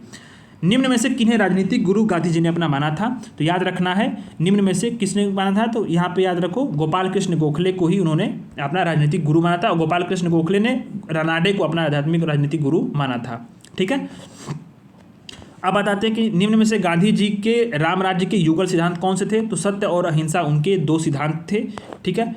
लाल कुर्ती दल, वही मैंने जो आपको बताया, लाल कुर्ती दल, तो इसका गठन खान अब्दुल गफ्फार खान ने 1930-31 में किया था। उद्देश्य क्या था? सविनय अवज्ञा आंदोलन का समर्थन करना। खुदाई खिदमतगार आंदोलन भी चलाया था। इसी के चलते इनको सीमांत गांधी की उपाधि भी दी गई थी। बहुत इंपॉर्टेंट है ये। जालियांवाला बाग हत्याकांड 13 अप्रैल 1919 मैंने आपको बता ही दिया है, सबको पता है, ठीक है। तो ये सारी चीज़ें थी। इसके बाद आते हैं हम लोग 1919 में अखिल भारतीय खिलाफत सम्मेलन का अध्यक्ष किसे चुना गया? बहुत इंपॉर्टेंट क्वेश्चन है। अखिल भारतीय खिलाफत सम्मेलन का अध्यक्ष किसको चुना गया? तो याद रखना कि इंग्लैंड के प्रधानमंत्री थे लॉर्ड जॉर्ज। जब प्रथम विश्व युद्ध हो रहा था तो तुर्की की अखंडता को बरकरार रखने की घोषणा की थी, लेकिन 1918 की जो युद्ध विराम की संधि थी तुर्की का, उसमें बंटवारा हो गया। तो विरोध में क्या हुआ कि भारतीय मुसलमानों ने जो है, जिसमें कि अली बंधु शौकत अली और मोहम्मद अली ने खिलाफत आंदोलन चलाया। मौलाना आज़ाद, हकीम अजमल खान, हसरत मोहानी के नेतृत्व में सितंबर 1919 में खिलाफत समिति बनाई गई। गांधी जी ने खिलाफत आंदोलन का समर्थन किया और नवंबर 1919 में दिल्ली में हुए ऑल इंडिया खिलाफत सम्मेलन का अध्यक्ष गांधी जी को चुना गया था, ठीक है, याद रखना आपको। अब आते हैं कि मोतीलाल नेहरू स्वराज दल के नेता थे। इसमें से कौन सा दल में नहीं था? तो सी राजागोपालाचारी नहीं थे, मैंने आपको पढ़ाया हुआ पहले 1991 में। मोतीलाल नेहरू चित्तरंजन दास ने 1 जनवरी 1923 को इलाहाबाद में स्वराज दल की स्थापना की थी। उद्देश्य क्या था? कि ब्रिटिश साम्राज्य के अंदर रहकर औपनिवेशिक स्वराज को प्राप्त करना। सी राजागोपालाचारी के नेतृत्व में परिवर्तन जो विरोधी थे, उन्होंने दिसंबर 1922 में कांग्रेस के गया अधिवेशन में परिवर्तन के जो समर्थक थे और स्वराज्यों को पराजित किया था। श्रीनिवास अयंकर कौन थे? तो मद्रास स्वराज के पार्टी के संस्थापक थे मद्रास में, ठीक है, याद रखना फैक्ट को, श्रीनिवास अयंगर। डांडी मार्च किस लिए शुरू किया गया था? तो याद रखना आपको कि डांडी मार्च जो था वो नमक जो कानून था उसको तोड़ना था, नमक का कानून, और समुद्र तट पर जो है 6 अप्रैल 1930 को नमक कानून को भंग किया गया था, ठीक है। 12 मार्च को ये यात्रा शुरू हुई थी, 6 अप्रैल को जो है ये भंग किया गया। भारतीय राष्ट्रीय कांग्रेस का लाहौर अधिवेशन कब हुआ? 1929 में हुआ था लाहौर अधिवेशन। लाहौर में रावी नदी के तट पर पंडित नेहरू ने पूर्ण स्वतंत्रता का नारा दिया, ठीक है, और 31 दिसंबर 1929 को स्वतंत्रता के जो नवग्रही झंडे थे उसको यहाँ पे फहराया गया। भारतीय राष्ट्रीय कांग्रेस ने पूर्ण स्वतंत्रता प्राप्ति का लक्ष्य किस वर्ष घोषित किया? तो 1929 में इसी लाहौर अधिवेशन में किया था। निम्न में से किसका स्थगन गांधी इरविन समझौते में किया जाना प्रस्तावित था? तो सविनय अवज्ञा आंदोलन जो था, ये प्रीवियस ईयर क्वेश्चन है 1991 का, ये गांधी इरविन समझौता। भारतीय राष्ट्रीय कांग्रेस की प्रथम महिला अध्यक्ष कौन थी? तो याद रखना एनी बेसेंट थी प्रथम महिला अध्यक्ष। एनी बेसेंट थी 1917 का भारतीय राष्ट्रीय कांग्रेस के कलकत्ता अधिवेशन की उन्होंने अध्यक्षता की थी। प्रथम भारतीय महिला जो थी बनी थी वो 1925 में सरोजनी नायडू बनी थी कानपुर अधिवेशन में। यूरोपीय अध्यक्ष कौन थे? जॉर्ज यूल थे। 1907 के सूरत अधिवेशन में कांग्रेस का विभाजन हुआ था, 16 में फिर ये एकता हुई थी, ठीक है। किस बात ने गांधी जी को फरवरी 1922 में असहयोग आंदोलन स्थगित करने में बाध्य किया था? वही चौरी चौरा कांड था, ठीक है, 4 फरवरी 1922 को यहाँ पे असहयोग आंदोलन कहते हैं। यहाँ पे सविनय अवज्ञा आंदोलन लिखा है, गलत लिखा है, ठीक है। अब आते हैं, लाला लाजपत राय घायल हुए थे किस चीज़ पे, तो याद रखना साइमन कमीशन का विरोध हो रहा था। साइमन कमीशन कब पहुंचा था भारत, ये डेट याद रखना, बीपीएससी में सवाल में पूछा गया, सीधे डेट पूछे, 3 फरवरी 1928 को साइमन कमीशन भारत आया था। 3 फरवरी 1928 को याद रखना है, 3 फरवरी, ठीक है। कब, 1928। साइमन कमीशन का पंजाब में विरोध करने वाले लाला लाजपत राय इंपॉर्टेंट थे। 17 नवंबर को जो है इनकी मृत्यु हो गई थी, घायल हो गए थे, ठीक है। और इन्हीं के मृत्यु के अपमान का पूरा बदला लेने के सैंडर्स ने लाठीचार्ज का आदेश जो दिया था, उसको भगत सिंह और चंद्रशेखर आजाद ने लाहौर में हत्या कर दी थी। भारत छोड़ो आंदोलन कब हुआ, तो भारत छोड़ो आंदोलन 1942 में हुआ था। 8 अगस्त 1942 को ग्वालियर टैंक के मैदान में इसकी घोषणा की गई थी, करो मरो का नारा मिला। 9 अगस्त को ऑपरेशन जीरो आवर के तहत कांग्रेस के नेता गिरफ्तार कर लिए गए थे, तो याद रखना इस चीज़ को। द्वितीय विश्व युद्ध के समय भारतीय राष्ट्रीय कांग्रेस की नीति क्या थी, वही रिपीटेड सवाल है, ठीक है। तो आश्वासन मिलने पर ब्रिटेन को सहयोग बात की गई थी यहाँ पे, ठीक है, सारी चीज़ें। अब आते हैं हम लोग यहाँ पे नेक्स्ट 1992 में भूगोल से शुरुआत करेंगे, फिर 1993 में आएंगे भूगोल पे। अब हम लोग आते हैं भारत के भूगोल पे। भौतिक संरचना, अपवाह तंत्र और मानव भूगोल से सवाल पूछे गए हैं। गुजरात के सबसे पश्चिमी गांव और अरुणाचल प्रदेश के सबसे पूर्वी छोर पर वालांग के समय में कितने घंटे का अंतराल होगा, तो ये 2 घंटे का होगा। कैसे होगा मैं बता रहा हूँ आपको। उसके बीच में 30 डिग्री देशांतर का अंतर है। देशांतर के लिए 4 मिनट होता है, तो 30 × 4/60 करेंगे तो आपका 2 घंटे का अंतर हो जाएगा। ये आपको ज्योग्राफी के पहले चैप्टर में घटना चक्र में दिया गया है, ठीक है। कटक किस नदी पे है, तो महानदी किनारे स्थित है। लुधियाना किस पे है, सतलज किनारे है। नासिक गोदावरी के और उज्जैन छिप्रा नदी किनारे पे यहाँ पे स्थित है। तो उज्जैन छिप्रा हो गया, ठीक है। नासिक गोदावरी हो गया, लुधियाना सतलज हो गया, कटक महानदी हो गया, ठीक है। मैच करा लेना इसको। अब आते हैं कि निम्न में से अरब सागर में गिरने वाली नदी कौन सी है, तो ताप्ती नदी जो है वो सतपुड़ा के श्रेणी में बैतूल जिले से निकलती है और अरब सागर में गिरती है। सिंधु और नर्मदा ये अरब सागर में गिरती है, ठीक है। इसकी पूर्ण सहायक नदियाँ जो हैं वो पूर्णा नदी है। महानदी कहाँ पे है, महानदी जो दिया गया तो छत्तीसगढ़ में रायपुर में सिहावा के निकट निकलती है। उड़ीसा को उसको शोक बोलते हैं, बड़ी बाढ़ लाती है। नदी बंगाली खाड़ी में डेल्टा गिराती निर्माण करती है, वहीं गिरती है। गोदावरी दक्षिण भारत की सबसे लंबी नदी है, बंगाली खाड़ी में ही गिरती है। कृष्णा नदी कहाँ निकलती है, तो महाबलेश्वर के निकट पश्चिमी घाट से निकलती है। नदी का मुहाना भी बंगाल की खाड़ी में है। तो सिर्फ इसमें एक नदी है, वो है ताप्ती, जो अरब सागर में गिरती है। सर्वोत्तम किस्म का जो संगमरमर है वो कहाँ पाया जाता है, तो मकराना, राजस्थान का मकराना है। वहीं के खानों से संगमरमर जो है बहुत सबसे बेस्ट किस्म का मिलता है। ताजमहल का निर्माण भी इसी संगमरमर से किया गया था, ठीक है, यहीं के संगमरमर से। अब आते इसमें कुछ फॉरेस्ट दिया गया है, पेड़ हैं, और उसमें पूछा गया है कि कौन कौन से एरिया में पाए जाते हैं। तो याद रखना फ्रेंड्स, सागौन कहाँ पाया जाता है, तो यह सागौन जो है उष्ण कटिबंधीय आर्द्र मानसूनी वनस्पति है, हिमालय की तराई में मिलता है, ठीक है। देवदार जो है, देवदार अगर बात करें तो हाई एरियाज में, हिमालय के सबसे उच्च एरिया में समशीतोष्ण कटिबंधीय शंकुधारी वृक्ष है। सुंदरी जो है वो वृक्ष मैंग्रोव तथा ज्वारी वन में मिलता है, गंगा ब्रह्मपुत्र के डेल्टा में। और सिनकोना जो था वो मध्य भारत के जो क्षेत्र है वन है वहाँ पे मिलता है, ठीक है। इंदिरा गांधी नहर कहाँ निकलती है, तो इंदिरा गांधी नहर सतलज नदी से निकलती है, बहुत इंपॉर्टेंट है। और यह पंजाब के हरिके बैराज के संगम से शुरू होती है, सतलज और ब्यास के संगम पे, ठीक है। अब आते हैं सरदार सरोवर डैम किस नदी बनाया जा रहा है, तो आपको पता होगा नर्मदा पे, ठीक है। निम्न में से कहाँ पे जल विद्युत गृह स्थित है, तो जल विद्युत गृह कहाँ पे है, याद रखना कोयना जो है महाराष्ट्र जल विद्युत में जो है ये अग्रणी है। यहाँ पे ध्यान देना कौन कौन से जल विद्युत केंद्र हैं, तो खोपोली, मीरा, कोयना, पूर्णा, ये जल विद्युत केंद्र हैं, बहुत इंपॉर्टेंट है। नेवेली ताप विद्युत जो ग्रह है नेवेली वाला, वो कहाँ पे, तमिलनाडु में। ट्रॉम्बे महाराष्ट्र में तापी विद्युत घर माने कि जो ताप से चलता है कोयले वगैरह से। और जल विद्युत घर कौन से हैं, खोपोली है, मीरा है, कोयना है, पूर्णा है, ठीक। हल्दिया बंदरगाह से कौन कौन सी वस्तु आयात की जाती है, तो ये नॉर्मल सा क्वेश्चन है। हल्दी बंदरगाह से पहुंचने वाले जो बात है वो मेनली जो है आपका पेट्रोलियम वगैरह, रिफाइनरी वगैरह इस्टेब्लिश की जाती है। फिर कौन सा लौह क्षेत्र है, ये याद रखना। इसमें कर्नाटक में देश का 1/6 लौह अयस्क प्राप्त होता है। थोड़ा सा स्कैन करने में प्रॉब्लम हुई यहाँ पे। कर्नाटक में कुछ खाने हैं बहुत इंपॉर्टेंट है, जो सवाल रिपीटेड आएंगे आपको। बाबा बदून, ठीक, बेलारी, हासपेट, कुद्रेमुख, चित्रदुर्ग और शिमोगा, ये एरिया याद रखने। बाबा बदून, बेलारी, हासपेट, कुद्रेमुख, चित्रदुर्ग और शिमोगा, यहाँ से लोहा प्राप्त होता है। झरिया झारखंड स्थित कोयला है, बिटुमिनस प्रकार कोयला मिलता है। और सिंहभूमि झारखंड का प्रमुख लौह अयस्क उत्पादक जिला। सिंहभूमि को कोयला मत लगा देना, सिंहभूमि लौह अयस्क उत्पादक जिला है, बहुत इंपॉर्टेंट है ये, ठीक है। विश्व ज्योग्राफी देखते हैं, वर्ल्ड ज्योग्राफी में पूछा गया है कि मैच द फॉलोइंग जो है ग्रह उपग्रह, पुच्छल तारा और कृत्रिम उपग्रह यान। तो याद रखना ग्रह कौन है इसमें, तो ग्रह आपका यूरेनस है, उपग्रह चंद्रमा है, पुच्छल तारा हेली है और कृत्रिम उपग्रह यान मैनियर है। ठीक है, किस तारीख को सबसे बड़ा दिन होगा, तो 21 जून को, उत्तरी गोलार्ध में 21 जून को सबसे बड़ा दिन होता है और 22 दिसंबर को सबसे छोटा दिन होता है।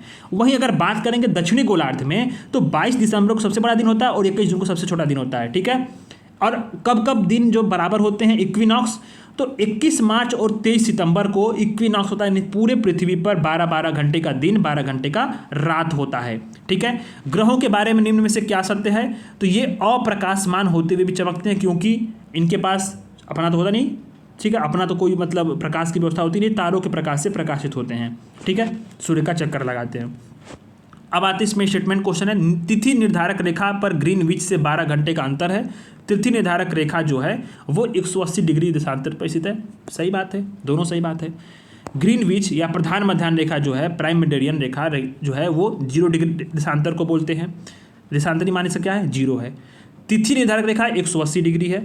ठीक है, यह ग्रीनविच और अंतर्राष्ट्रीय तिथि रेखा के बीच में 180 डिग्री का अंतर होता है। एक देशांतर जो होता है, एक देशांतर बराबर 4 मिनट का फर्क होता है। ठीक है, 12 घंटे का अंतर लगभग आ जाता है 180 डिग्री पे जाने पे। ठीक है, किसी एक जहाज को कम समय में एक स्थान से दूसरे स्थान पर जाने के लिए किस मार्ग का अपनाना चाहिए, तो आपको याद रखना कि देशांतर को अपनाना चाहिए। कारण क्या है उसका, कि देखो किसी भी जहाज को एक स्थान से दूसरे स्थान तक कम समय पहुंचने के लिए देशांतर के सापेक्ष यात्रा करेगा तो 180 डिग्री पूरा देशांतर पूरब से पश्चिम जाएगा जब, तो एक दिन कम हो जाएगा। ठीक है, एक दिन कम हो जाएगा। कारण क्या है, जैसे देखो ये पृथ्वी है, देशांतर रेखाएं हैं 0 डिग्री पे ये। ठीक है, प्राइम मेरिडियन, तो यहाँ से जब ऐसे जाएगा तो यहाँ से इधर आने पर समय जो है एक दिन पीछे होता है और इधर आने पर एक दिन आगे होता है समय। देखना भारत की जो स्थिति है वो इस लोकेशन पे है, तो आपको दिखाया जाएगा ना 82.5 डिग्री का जो पूरा जो आता है नैनी की तरफ से जो रेखा है, तो 5.5 घंटे आगे है भारत का टाइम। ठीक है, यूएसए में देखना आप सीधे पीछे होता है, जैसे हमारे यहाँ दिन हो जाएगा तो उनके यहाँ रात, जब हमारे यहाँ सोने का टाइम होगा तो उनके यहाँ सुबह होती है। तो ये पूरा एक दिन का फर्क कम होता है। ठीक है, अगर एक दिन का फर्क होता है तो ये इंपॉर्टेंट है, इसीलिए थोड़ा सा ये कॉन्सेप्ट दिया गया है। कौन सा छोटा महाद्वीप है, ऑस्ट्रेलिया सबसे छोटा महाद्वीप है। बड़े बांध बनाने का विरोध क्यों करते हैं, सबको पता है कि प्राकृतिक असंतुलन होता है। उच्च दाब क्षेत्र से भूमध्य सागर को चलने वाली पवनें कौन सी हैं, उच्च दाब क्षेत्र, हाई प्रेशर एरिया से भूमध्य सागर की ओर कौन सी जो है वो विंड चलती हैं, तो व्यापारिक पवनें चलती हैं, ट्रेड विंड चलती हैं। कैसे, वो थोड़ा मैं आपको बताता हूँ कि हाई प्रेशर एरिया से भूमध्य सागर की ओर चलने वाली जो पवन होती है वो व्यापारिक पवन होती है। 30 डिग्री नॉर्थ और 30 डिग्री दक्षिण अक्षांशों के क्षेत्रों में या उपोष्ण वायु उच्च वायु कटिबंधी क्षेत्रों से कहाँ चलती है, भूमध्य रेखा की तरफ जो निम्न वायु कटिबंध होगा, लो प्रेशर एरिया होगा, दोनों गोलार्धों में साल भर इसमें प्रभावित होती है। ठीक है, और याद रखना दोनों गोलार्धों में उपोष्ण उच्च वायु कटिबंध से उपध्रुवी नीव वायु कटिबंधों की तरफ चलने वाली जो अस्थायी पवन है उसको पछुआ पवन बोलते हैं। ठीक है, और जो पवन, ये दोनों अलग है, ये व्यापारिक पवन अलग है, पछुआ अलग है। याद रखना दोनों में उपोष्ण उच्च वायु कटिबंध है और वहाँ से उपध्रुवी निम्न वायु कटिबंध की तरफ जाती है। वहीं मौसम और समय के साथ जिन पवनों की दिशा परिवर्तित होती है उसको हम लोग मौसमी पवन बोलते हैं। ठीक है, अब स्थानीय पवनों पे सवाल आएगा, मैं आपको दिखाऊंगा आगे कैसे। स्वेज नहर किन 2 सागरों को मिलाती है, किन 2 सागरों को, तो याद रखना आपको कि भूमध्य सागर और लाल सागर। अब इसी स्वेज नहर पे बाद में चल के जो स्वेज नहर के झील है, जैसे ग्रेट बिटर, लिटिल बिटर जो झील है, उन सभी का क्रम पूछता है, सभी क्रम। तो याद रखना स्वेज पे और सवाल आएंगे। ठीक है, तो ये ध्यान देना, उत्तरी प्रवेशद्वार भूमध्य सागर की ओर पोर्ट सईद है और दक्षिणी प्रवेशद्वार लाल सागर की ओर पोर्ट स्वेज है। इधर पोर्ट सईद है, इधर पोर्ट स्वेज है। ठीक है, याद रखना है। उत्तरी भाग में लिटिल झील, दक्षिण भाग में ग्रेट बिटर जो है वो खारे पानी की झीलें हैं।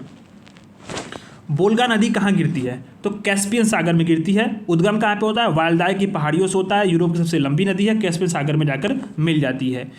कथन है कि स्वेज नहर बनाने से भारत की पश्चिमी देशों से दूरी कम हो गई है, कारण स्वेज नहर भूमध्य सागर को लाल सागर से जोड़ती है। तो बात तो सही है, सीधी बात है। अब आते हैं हम लोग नेक्स्ट, इंडियन कॉन्स्टिट्यूशन और गवर्नेंस पे लिखा गया पहला क्वेश्चन है कि मौलिक अधिकारों का कौन संरक्षक है, तो ऑप्शन इसमें है सर्वोच्च न्यायालय, संसद, राष्ट्रपति, प्रधानमंत्री। सही आंसर होगा सर्वोच्च न्यायालय। अनुच्छेद 13 के अनुसार संविधान मूल अधिकारों को कार्यपालिका विधानमंडल दोनों की कार्रवाई के विरुद्ध यहाँ पे रक्षा करता है। ठीक है, और उच्चतम अनुच्छेद 32 और 226 के अनुसार हाई कोर्ट, सुप्रीम कोर्ट को रीट निकालने की शक्ति है मौलिक अधिकारों की सुरक्षा के लिए। ठीक है, राष्ट्रपति और उपराष्ट्रपति की अनुपस्थिति में कौन राष्ट्रपति का पदभार ग्रहण करता है, यानी राष्ट्रपति भी नहीं हो उपराष्ट्रपति भी नहीं हो तो सर्वोच्च न्यायालय का चीफ जस्टिस जो होगा वो उसमें उसका कार्यभार ग्रहण करेगा। इसके बाद अगर वो भी नहीं है तो सबसे जो वरिष्ठ सदस्य होगा न्यायाधीश तो वो पदभार ग्रहण करेगा। ये प्रबंध कहाँ किए गए हैं, तो राष्ट्रपति कृत्यों का निर्वहन अधिनियम एक्ट है 1969 में किया गया, एक्ट में किया गया है ये बात को आपको याद रखना है।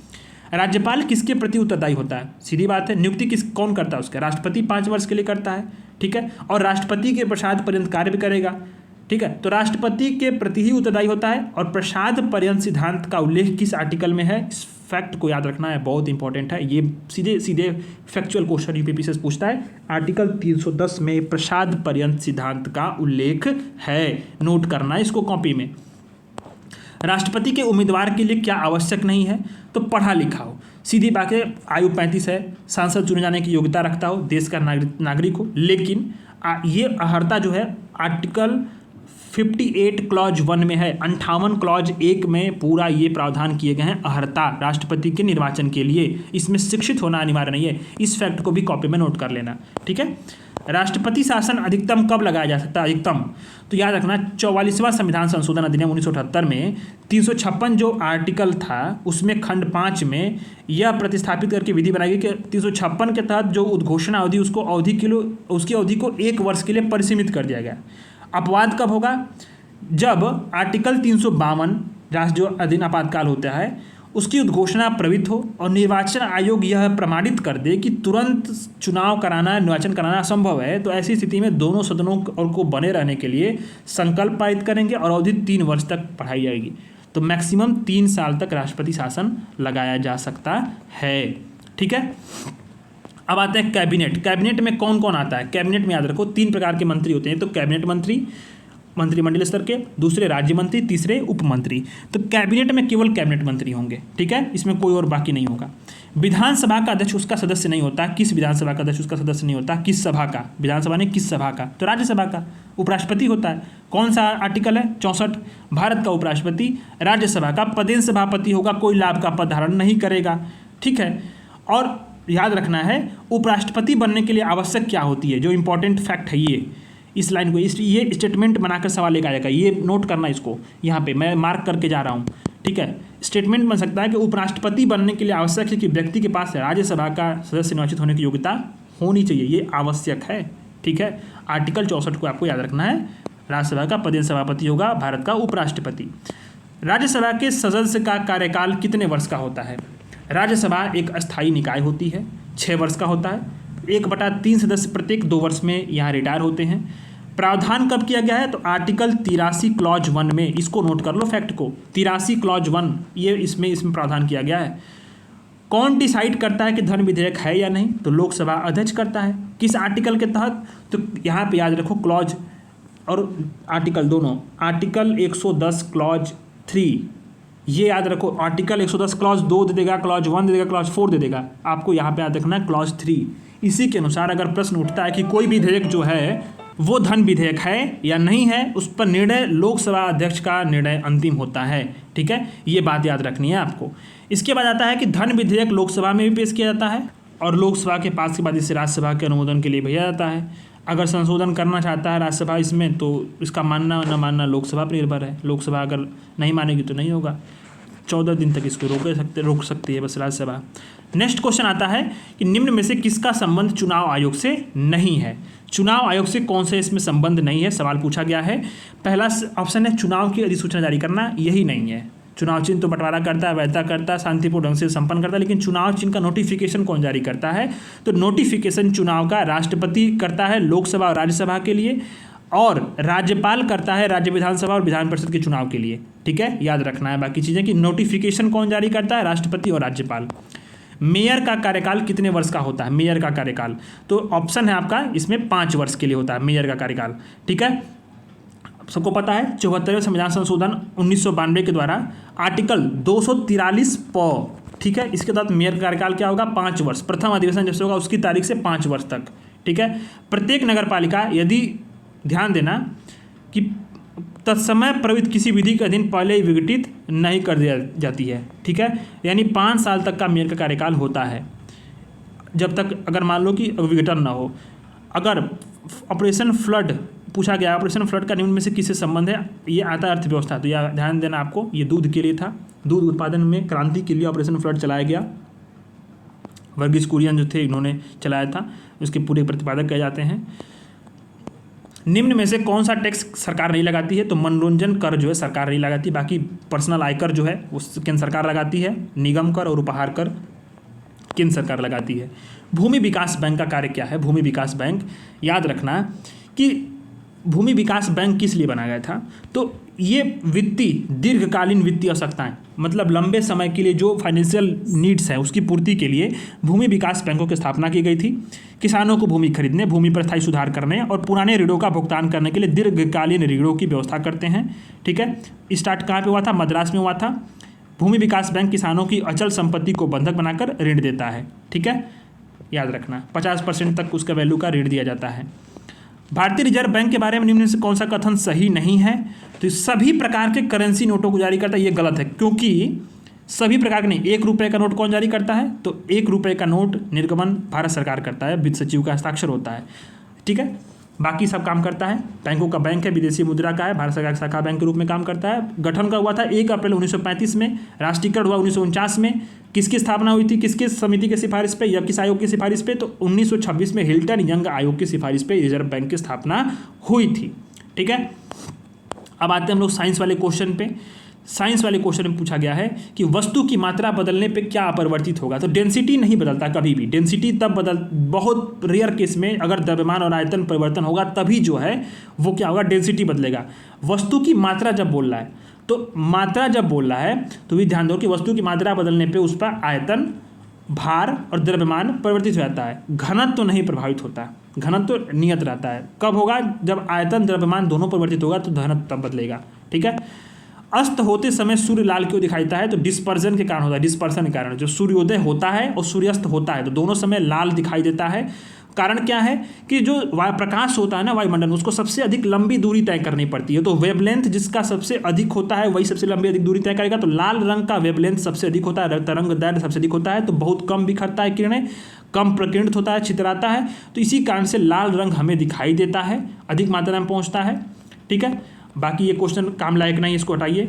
नेक्स्ट क्वेश्चन है आपका कि फंक्शन ऑफ डायनेमो, डायनेमो का कार्य क्या है, तो याद रखना डायनेमो मैकेनिकल एनर्जी से इलेक्ट्रिकल एनर्जी में उसको चेंज करता है, यानी डायनेमो जो होता है वो यांत्रिक ऊर्जा को विद्युत ऊर्जा में चेंज करता है, बदलता है, और ये इलेक्ट्रोमैग्नेटिक जो प्रेरणा है उसकी मैकेनिज्म के सिद्धांत पे कार्य करता है। अगर लोहे और लकड़ी के समान भार की गेंद को अगर समान ऊंचाई से गिराएंगे तो पृथ्वी पर दोनों एक साथ गिरेंगी, किस कंडीशन में, अगर ये वैक्यूम की कंडीशन होगी तो, वैक्यूम निर्वात में अगर होगी तो। ठीक है, यहाँ सवाल में निर्वात दिया था लेकिन उसमें उसने दिया नहीं है, मिस प्रिंट हुआ थोड़ा सा।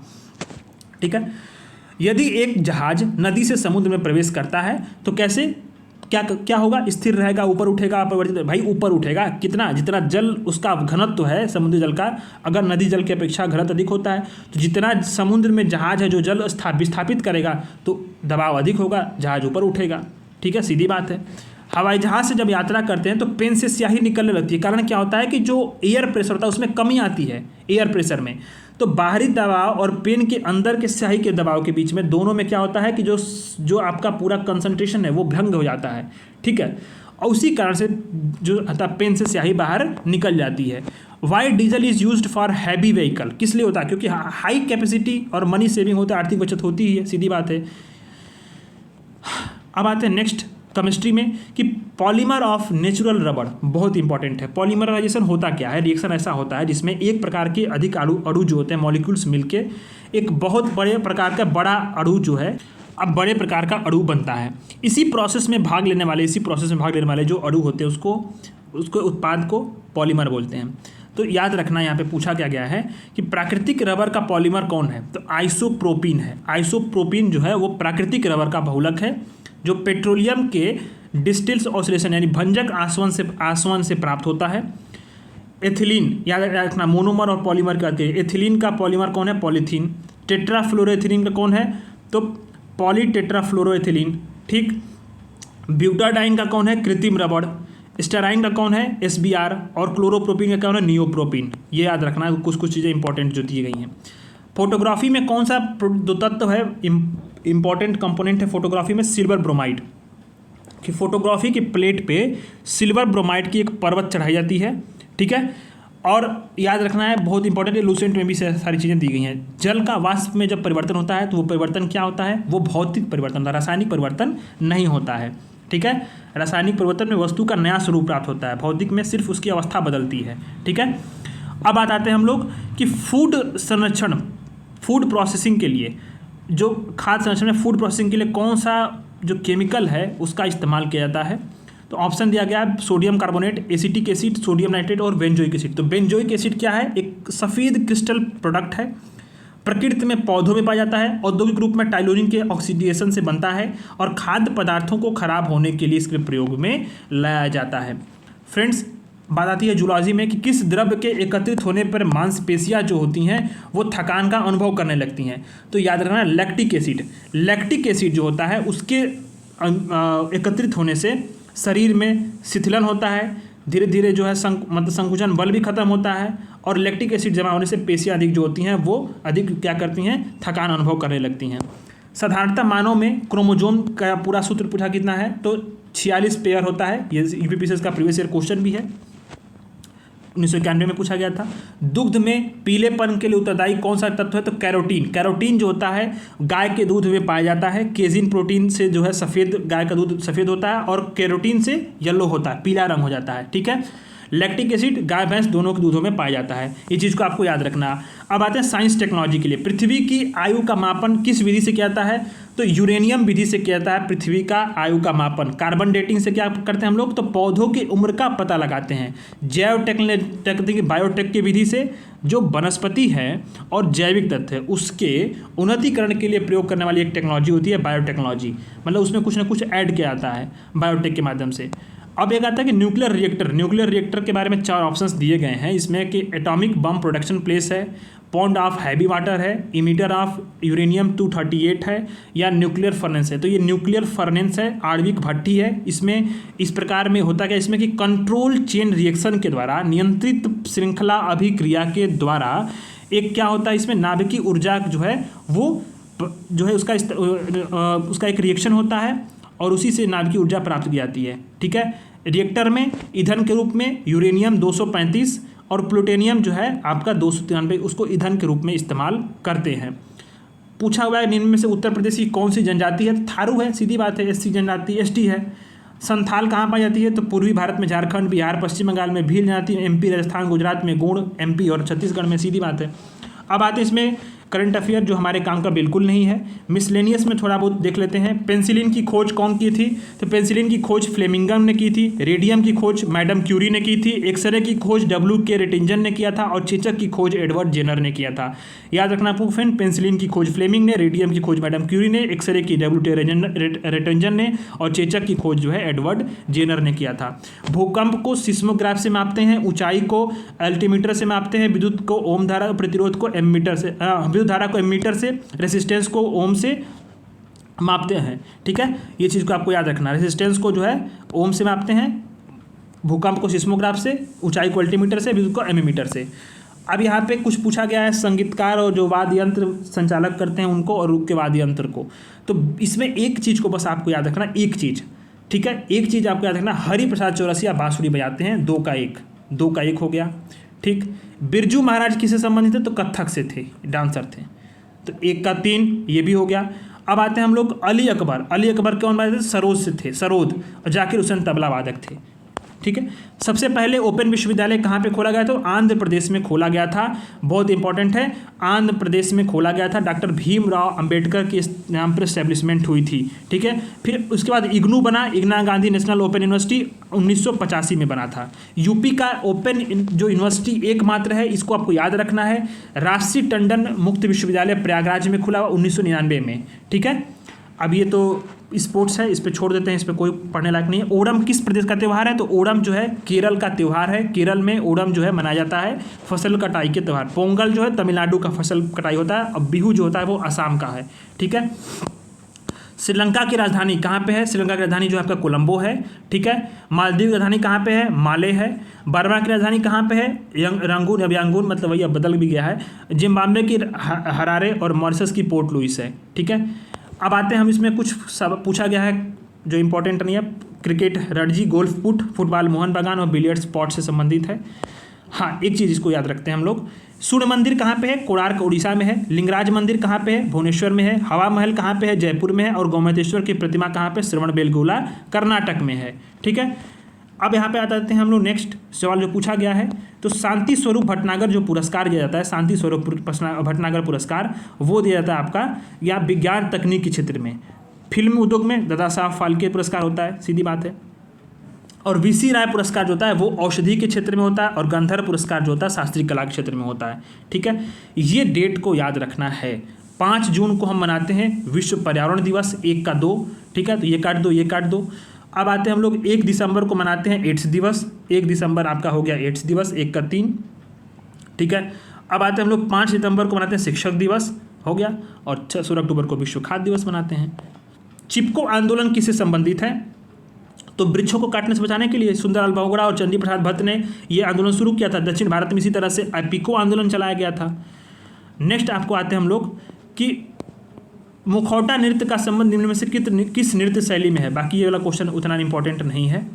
मुखौटा नृत्य, तो मुखौटा नृत्य का संबंध जो है वो कथकली, इसमें ऑप्शन दिया गया है नागा, ओडिसी, कुचिपुड़ी, कथकली।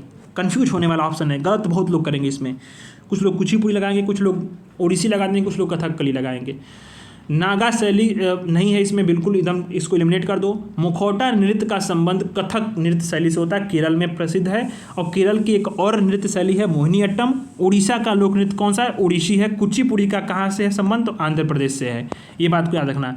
भारत में जनजातियों के निर्धारण का आधार क्या है? सवाल पूछा गया है, तो याद रखना सांस्कृतिक विशेषीकरण और विभिन्न आवास। कैसे? ये थोड़ा सा फैक्ट को याद रखो, नोट करना इस चीज़ को। लास्ट क्वेश्चन है 1992 का, इसको आपको याद रखना है कि भारतीय संविधान का अनुच्छेद 342 के अंतर्गत राष्ट्रपति प्रेसिडेंट के पास किसी राज्य, किसी भी स्टेट या संघ क्षेत्र में संबंधित राज्य में राज्यपाल से संपर्क करके, याद रखना गवर्नर से संपर्क करके उस राज्य के किसी जनजाति या जनजाति समुदाय को एसटी के रूप में निर्दिष्ट करना है, कर सकता है। संसद को अधिकार होता है, ठीक है, कि वह राष्ट्रपति द्वारा अनुसूचित जाति की किसी जाति को सम्मिलित करे या अपवर्जित कर दे, संसद का अधिकार होता है।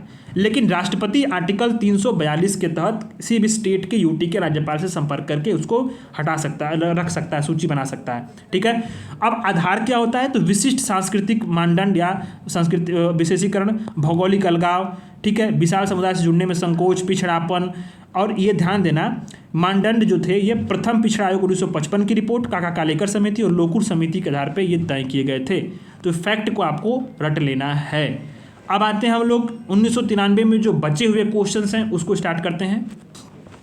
अब आते हैं हम लोग इंडियन ज्योग्राफी 1993 से शुरुआत करते हैं कि पूछा है निम्न में से कौन सा स्टेटमेंट करेक्ट है। सवाल दिया है कि मध्य प्रदेश की सीमा 7 राज्यों से लगती है, मतलब ये आउटडेटेड सवाल है, 6 राज्यों से लगती है क्योंकि एक राज्य छत्तीसगढ़ वो अलग हो चुका है। ठीक है, तो ये सारी चीज़ें हैं। टोडा एक जनजाति है, वो इंपॉर्टेंट नहीं था इसीलिए फ्रेंड उसको आगे कर दिया क्योंकि वो उसमें से कुछ चीज़ें पढ़ने लायक नहीं थी। टोडा एक जनजाति है जो निवास करती है कहाँ पे? तो नीलगिरी पहाड़ियों पर निवास करती है। मुख्य इनका कार्य क्या है? तो पशुपालन पे इनका पूरा आधारित है। ठीक है, भारतीय मानक समय इंडियन स्टैंडर्ड टाइम निम्न में से किन स्थानों के समीप से लिया गया है? तो इलाहाबाद नैनी के समीप से लिया गया है। भारतीय मानक समय के लिए 82.5 डिग्री देशांतर को आधार बनाया गया है। ठीक है, ये बातें आपको याद रखनी है। ठीक है, तो 5.5 घंटे का अंतर होता है। सियाचिन ग्लेशियर विवाद किसका विषय है? तो भारत पाकिस्तान के बीच में सियाचिन ग्लेशियर विवाद का जो विवाद का विषय था और इसी पर 1984 में ऑपरेशन मेघदूत चलाया गया था। ठीक है, हिमालय का सबसे बड़ा ग्लेशियर है। किस राज्य में नागार्जुन सागर परियोजना है? तो याद रखना है फ्रेंड्स, आंध्र प्रदेश में कृष्णा नदी पे तेलंगाना राज्य के, आंध्र प्रदेश और तेलंगाना की सीमा पे नागार्जुन सागर बांध परियोजना बनाई गई। पोचमपाद परियोजना गोदावरी नदी पर तेलंगाना की परियोजना है। मध्य प्रदेश में बारंगी तवा और गांधी सागर। और उत्तर प्रदेश और एमपी की ज्वाइंट परियोजना कौन सा है? राजघाट है बेतवा नदी पे। तमिलनाडु राज्य में मेट्टूर परियोजना स्थित है। भारत के उत्तरी मैदानों में शीत वर्षा होती है, किसके थ्रू होती है? तो पश्चिमी विक्षोभ के थ्रू होती है। पश्चिमी विक्षोभ के थ्रू जो है भारतीय उपमहाद्वीप में जाड़े के महीने में पश्चिम उत्तर पश्चिम की तरफ से प्रवेश करते हैं और यह भारत में प्रवेश पश्चिमी वेस्टर्न जेट प्रवाह द्वारा होता है। और उत्तरी और उत्तर पश्चिम भाग जो है भारत का, उसमें यहाँ पे शीतकाल में वर्षा होती है। भारत में सर्वाधिक गेहूं उत्पादक राज्य कौन सा है? यूपी है। ठीक है, प्रोडक्टिविटी की जब बात करते हैं हम लोग, प्रोडक्टिविटी यानी कि पर हेक्टेयर कितना अधिक उत्पादन होता है, सबसे अधिक प्रोडक्टिविटी आपका पंजाब का है। ठीक है, भारत में जस्ते का अधिकतम उत्पादन राज्य कौन सा है? राजस्थान है। हालांकि मैं अपडेटेड डेटा में आपको आर्थिकी डेटा में पढ़ाऊंगा, इन सारी चीज़ों को आपको याद नहीं करना है। ठीक है, बस याद करो कि कहाँ पाया जाता है। उदयपुर, राजसमंद, चित्तौड़गढ़ में सबसे अधिक मिलता है। राजस्थान के देवारी में भारत का सबसे बड़ा जस्ता का संद्रावक प्लांट भी स्टैब्लिश है। बात आती है हम लोग कि निम्न में से कौन सा कथन सही है ट्रांसपोर्टेशन में? तो हल्दिया इज इन उड़ीसा, हल्दिया उड़ीसा में नहीं है। पारादीप वेस्ट बंगाल में भी नहीं है। कांडला गुजरात में है, याद रखना है। हल्दिया पश्चिम बंगाल में है, पारादीप उड़ीसा में है, कांडला गुजरात में है और मार्मोगांव जो है वो आपका पश्चिमी तट पे है। भारत में कुल 12 प्रमुख बंदरगाह हैं। यहाँ पे सवाल पूछा गया है बाद में चल के कि मेजर पोर्ट और माइनर पोर्ट यूपीएससी में, तो मेजर पोर्ट की देखभाल कौन करता है और माइनर पोर्ट की देखभाल कौन करता है? कमेंट करना है, बहुत इजी से सवाल है और भी पूछा गया सवाल है प्रीवियस ईयर में। पृथ्वी से सबसे अधिक निकट ग्रह कौन सा है? तो पृथ्वी सबसे अधिक निकट ग्रह सूर्य शुक्र है। ठीक है, उसके पश्चात कौन सा है? मंगल है। रिपीटेड सवाल है। संसार का सबसे बड़ा द्वीप कौन सा है? तो ग्रीनलैंड है। किसका अधिकार है? डेनमार्क का अधिकार है। पपुआ न्यू गिनी द्वीप कहाँ पे? पश्चिम प्रशांत महासागर में। बोर्नियो आइलैंड कहाँ पे है? प्रशांत महासागर में। और मेडागास्कर हिंद महासागर में स्थित है। गोबी डेजर्ट कहाँ पे स्टेब्लिश है? तो गोबी डेजर्ट आपका मंगोलिया में स्टेब्लिश है। ऑस्ट्रेलिया में स्टुअर्ट है, विक्टोरिया और ग्रेट सैंडी डेजर्ट हैं। ठीक है, पश्चिमी और उत्तरी अफ्रीका में सहारा है, याद रखना आपको। सवाना घास का मैदान कहाँ पे मिलेंगे? तो आपको अफ्रीका में मिलेंगे सवाना घास के मैदान। बहुत ही फैक्चुअल सवाल, आसान सवाल है। उष्णकटिबंधीय वर्षा वनों की चारों तरफ विस्तृत हैं। ठीक है, ऑस्ट्रेलिया में यहाँ पे क्या है? डाउन्स है, डाउन्स। यूरोप में पंपास है, शीतोष्ण, और अमेरिका में प्रेयरी है, शीतोष्ण। ये घास के मैदान पाए जाते हैं। पूछा गया इसमें कि फॉकलैंड द्वीप समूह हिंद महासागर में स्थित है, तो फॉकलैंड द्वीप समूह गलत है, ये अटलांटिक महासागर में स्थित है और ब्रिटेन की ओवरसीज टेरिटरी है। ठीक है, नामीबिया अफ्रीका में है, निकारागुआ मध्य अमेरिका में है और यमन एशिया में है। ठीक है, यमन की राजधानी कहाँ पे है? थोड़ा कमेंट करना हमको। हुती विद्रोहियों की वजह से खबरों में है, सवाल पूछे जाने की पूरी संभावना है। कैपिटल क्या है यमन की? थोड़ा आप लोग कमेंट करना, इसको बहुत जरूरी है। और ये नहीं कि छोड़ देना, इग्नोर कर देना, सुन के या तो देख नहीं आ रहा होगा तो आप लोग एक बार देख लें, लेकिन कमेंट जरूर करना। ठीक है, विश्व में चांदी का सबसे बड़ा उत्पादक कौन सा है? उत्पादक देश तो आपको मैक्सिको है। हालांकि उत्पादन में चांदी का मैं अपडेटेड डेटा आपको मैं पढ़ाऊंगा, ये मैं बार बार बोल रहा हूँ। कुछ खानों को याद रखना है। मैक्सिको में देखो चांदी जो होती है ना, अगर नेचुरली बात करें तो 3 तत्व उसमें पाए जाते हैं, वो प्राकृतिक रूप से ज्वाइंटली, चांदी, जस्ता और सीसा एक ही साथ पाए जाते हैं। तो मैक्सिको में चिन्हा हुआ, कनाडा में सडबरी और म्यांमार में बादबीन खान जो होते हैं चांदी के उत्पादन के लिए विश्व प्रसिद्ध है। बाकू किस लिए फेमस है? बाकू फेमस है खनिज तेलों के लिए। ठीक है, कैलाश सागर और कैस्पियन सागर के निकट बाकू जो है और ग्रोसरी रूस का प्रमुख पेट्रोलियम उत्पादक क्षेत्र है। सबसे अधिक तेल के गहरे कुएं यहाँ पे पाए जाते हैं। ठीक है, विश्व में सबसे अधिक एल्युमिनियम उत्पादक देश कौन सा? उस वक्त अभी देखो चाइना है।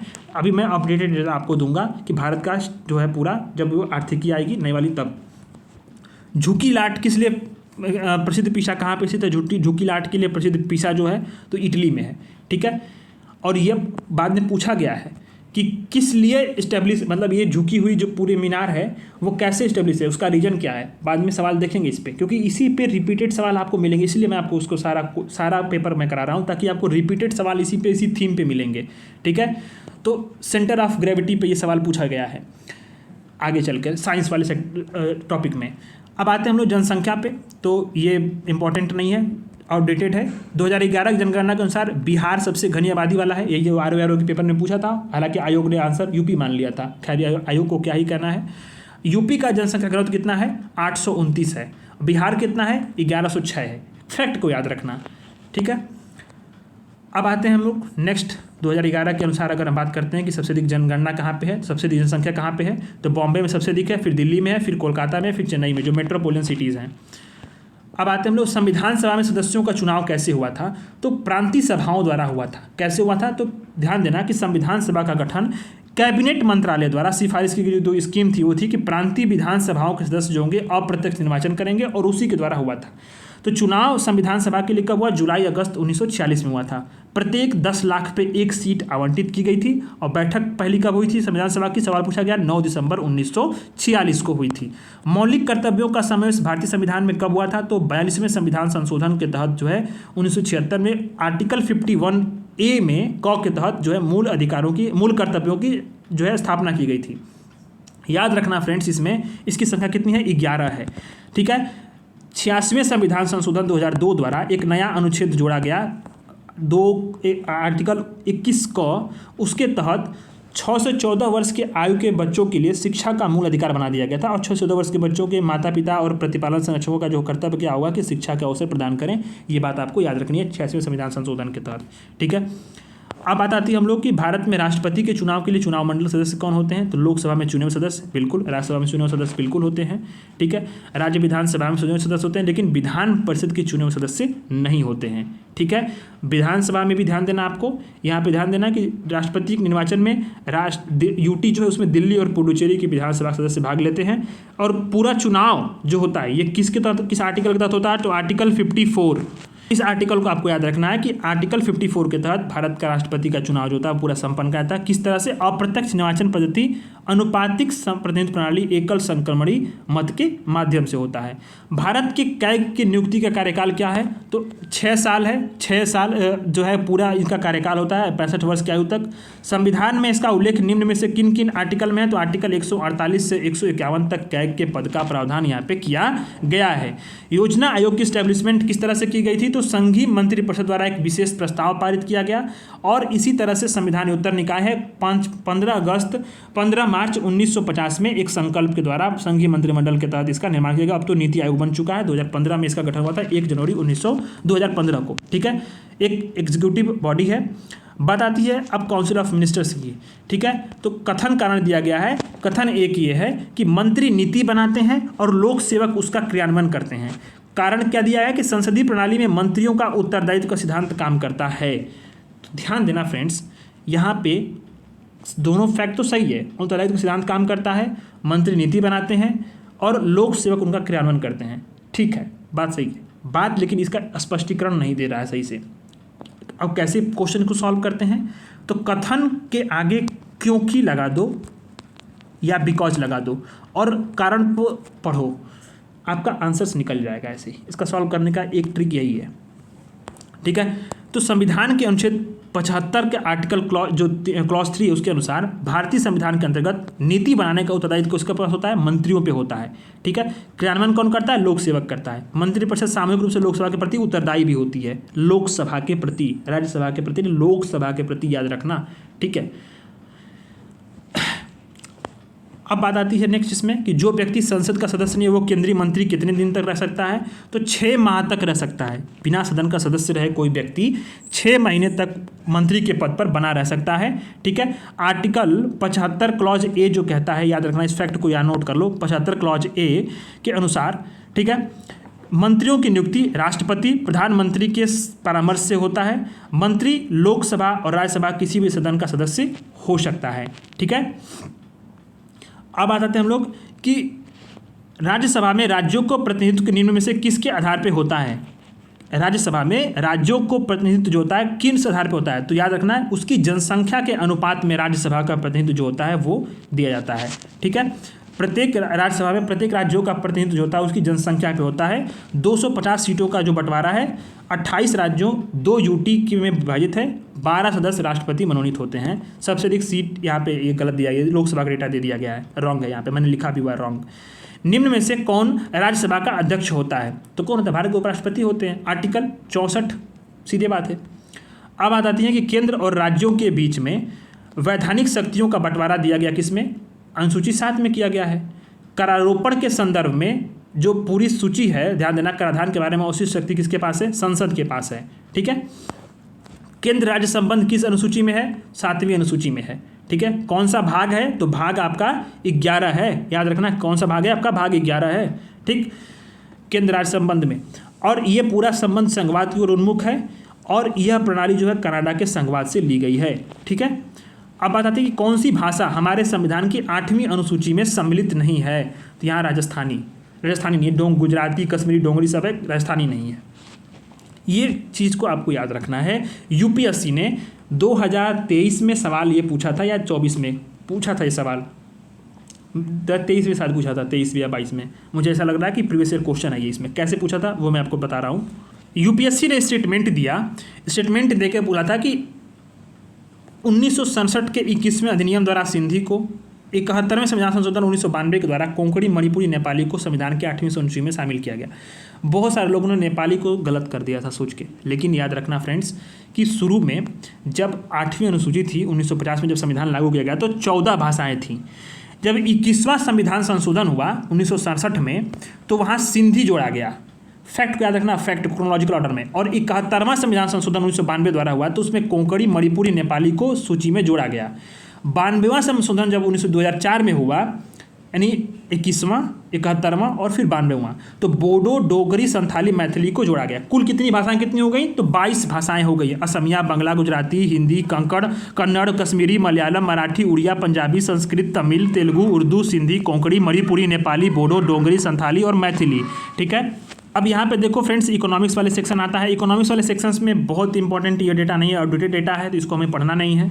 ठीक है, यहाँ पे बात की जा रही है डेफिसिट फाइनेंसिंग की, कि घाटे की वित्त व्यवस्था में व्यय और राजस्व का अंतर क्या होता है? अतिरिक्त कागज मुद्रा छापकर बांटते हैं। इस युक्ति का उद्देश्य तो होता है आर्थिक विकास, लेकिन विफल होती तो क्या होता है? तो करेंसी इन्फ्लेशन, क्योंकि करेंसी छाप रहे हैं तो उसी वजह से इन्फ्लेशन होता है, क्योंकि मुद्रा का प्रसार होता है। देखो, घाटे की वित्त व्यवस्था में जो व्यय होता है, एक्सपेंडिचर होता है, और रेवेन्यू, उसके बीच में अंतर होता है। तो उसकी सप्लाई गैप को कैसे बांटते हैं? तो मुद्रा छापेंगे, पैसा। अब इससे क्या होता है? बाजार में मुद्रा का प्रसार बढ़ जाता है, वस्तुओं के मूल्य बढ़ने लगते हैं, मुद्रास्फीति बढ़ती है, महंगाई बढ़ती है। इसी को डेफिसिट फाइनेंसिंग कहते हैं, लेकिन इससे करेंसी इन्फ्लेशन होता है। ठीक है, पूछा गया इसमें से कौन सा अप्रत्यक्ष कर है? तो सेल टैक्स जो है आपका अप्रत्यक्ष कर है, बाकी सारे कर जो है वो आपका डायरेक्टली वसूल ले जाते हैं। कौन सा अप्रत्यक्ष कर है ये हटा दो, इसमें कोई मतलब नहीं है, जीएसटी लग गए हैं अब तो। Main function of finance commission क्या है? मेन फंक्शन, तो मेन फंक्शन ये है कि केंद्रीय करों और राज्यों के बीच में, केंद्र और राज्यों के लिए संघ राज्यों के बीच में करों का शुद्ध आगम का वितरण होना और राज्यों के बीच उसका आवंटन करना। आर्टिकल 280 के तहत राष्ट्रपति संविधान के शुरू से 2 वर्ष के भीतर और तत्पश्चात प्रत्येक 5 वर्ष की समाप्ति पे क्या करता है? एक वित्त आयोग का गठन करता है। कितने सदस्य होते हैं? टोटल 5। एक होता है अध्यक्ष और 4 होते हैं आपके सदस्य होते हैं। ठीक है, और ये पूरा जो है करों का शुद्ध आगमों का जो है वो वितरण करते हैं, राज्यों के बीच आवंटन करते हैं। सुपर 301 किससे संबंधित है? तो याद रखना, अमेरिकी व्यापार ट्रेड एक्ट 1974 की एक धारा होती है। ठीक है, राष्ट्रपति को उचित कार्रवाई के लिए ये अधिकृत करती है। टैरिफ और गैर टैरिफ जो इसमें प्रतिरोध होते हैं, यही जो ट्रंप यूज कर रहे हैं ना, सुपर 301, तो याद रखना यही धारा है ये। ठीक है, इसलिए न्यूज में है और मैं आपको ये टेलीग्राम पे डाला हुआ था पहले, याद करना, कुछ दिन पहले। फ्यूज़ में अब आते हैं साइंस में। फ्यूज़ में प्रयुक्त होने वाली तार की विशेषता क्या होती है? तार, ध्यान दो, फ्यूज किस लिए होता है? फ्यूज होता है सामान्य, इससे ऐसे सारे सवालों का सॉल्व करने के लिए कॉमन सेंस यूज क्या करो। फ्यूज होता है कि जब लाइट का जब वोल्टेज बढ़ेगा तो फ्यूज गल जाता है ताकि हमारे डिवाइस को नुकसान ना हो। तो उसमें सीधी बात है, गलांक जो मेल्टिंग पॉइंट क्या होगा? कम होगा, तभी तो वो गलेगा, सीधे कम होगा। रेसिस्टेंस उसका हाई होगा, ताकि जो है वोल्टेज जब बढ़ता है तो रेसिस्टेंस हाई होने से उस पर कोई प्रभाव ना पड़े सर्किट पे। ठीक है, इसीलिए इसका high resistance, low melting point होता है। फ्यूज तार किससे बनते हैं? टीन और सीसा के मिश्र धातु से बनाए जाते हैं। डायनेमो का कार्य क्या है? तो मैकेनिकल एनर्जी को इलेक्ट्रिकल एनर्जी में कन्वर्ट करना। ठीक है, इलेक्ट्रोमैग्नेटिक कंसेप्ट पे सारी चीज़ें चलती हैं ये। भाप से अधिक हाथ जलता है, क्यों? क्योंकि लेटेंट हीट होती है। लेटेंट हीट जो होती है फ्रेंड्स, ध्यान देना कि उबले हुए पानी जो भाप में उबलते हुए पानी की अपेक्षा उस ताप पर क्या होता है कि ऊष्मा अधिक होती है, इस लेटेंट हीट। इसी से जब हाथ जलता है भाप से तो बहुत अधिक कष्ट देता है। ठीक है, थर्मोस्टेट किससे संबंधित है? थर्मोस्टेट होता है तापक्रम से, टेम्परेचर संबंधित है। टेम्परेचर को एक निश्चित बिंदु पर स्थिर रखता है थर्मोस्टेट। ठीक है, धूप से बचने के लिए छातों में रंग जो कॉम्बिनेशन है, कलर कॉम्बिनेशन कौन सा सबसे बेस्ट है? तो फ्रेंड्स याद रखो, कलर में सबसे जब ऊपर जो अलग कलर अगर सफ़ेद रहता है तो क्या होती है? ऊष्मा अधिक मात्रा में परावर्तित होती है, श्वेत रंग। ठीक है, तो छाते की ऊपरी सतह सफ़ेद और निचला सतह काला होना चाहिए। लेकिन अभी आप छाता देखते होंगे तो रंगीन आते हैं, काला ऊपर होता है, सफ़ेद नीचे होता है, तो थोड़ा सा दोनों में चीज़ें आप कन्फ्यूजन हो जाओगे। ठीक है, क्योंकि नॉर्मल छाता आप देखते होंगे काला ऊपर होता है, नीचे स्लेटी कलर के होते हैं, तो आप गलत कर दोगे। लेकिन ध्यान देना कि आदर्श स्थिति क्या है। ठीक है, ये चीज़ है, थोड़ा सा दिमाग लगाना, साइंटिफिक सोचना, कॉमन चीज़ों को मत देखना। Brass is a combination of, पीतल किसका मिश्रण होता है? तो जस्ता और तांबे का मिश्रण होता है। और सवाल ऐसे मिश्रण पे सवाल आते हैं, मैं आपको बहुत सारे दिखाऊंगा क्वेश्चंस। ठीक है, अब आते हैं निम्न में से किसमें कार्बन मिलता है? कार्बन किसमें मिलता है? तो लिग्नाइट कोयला है, इसमें कार्बन मिलेगा। कहाँ मिलता है कोयला भारत में लिग्नाइट वाला? तो राजस्थान के पलाना, खानों को याद रखो, पलाना राजस्थान का, तमिलनाडु का आर्काट और कश्मीर का करेवा। ये तीनों क्षेत्रों को याद रखना ज्योग्राफी के लिए बहुत इंपॉर्टेंट है। ये राजस्थान का पलाना, तमिलनाडु का आर्काट और कश्मीर का करेवा क्षेत्र। चूना पत्थर का रासायनिक नाम क्या है? तो calcium carbonate.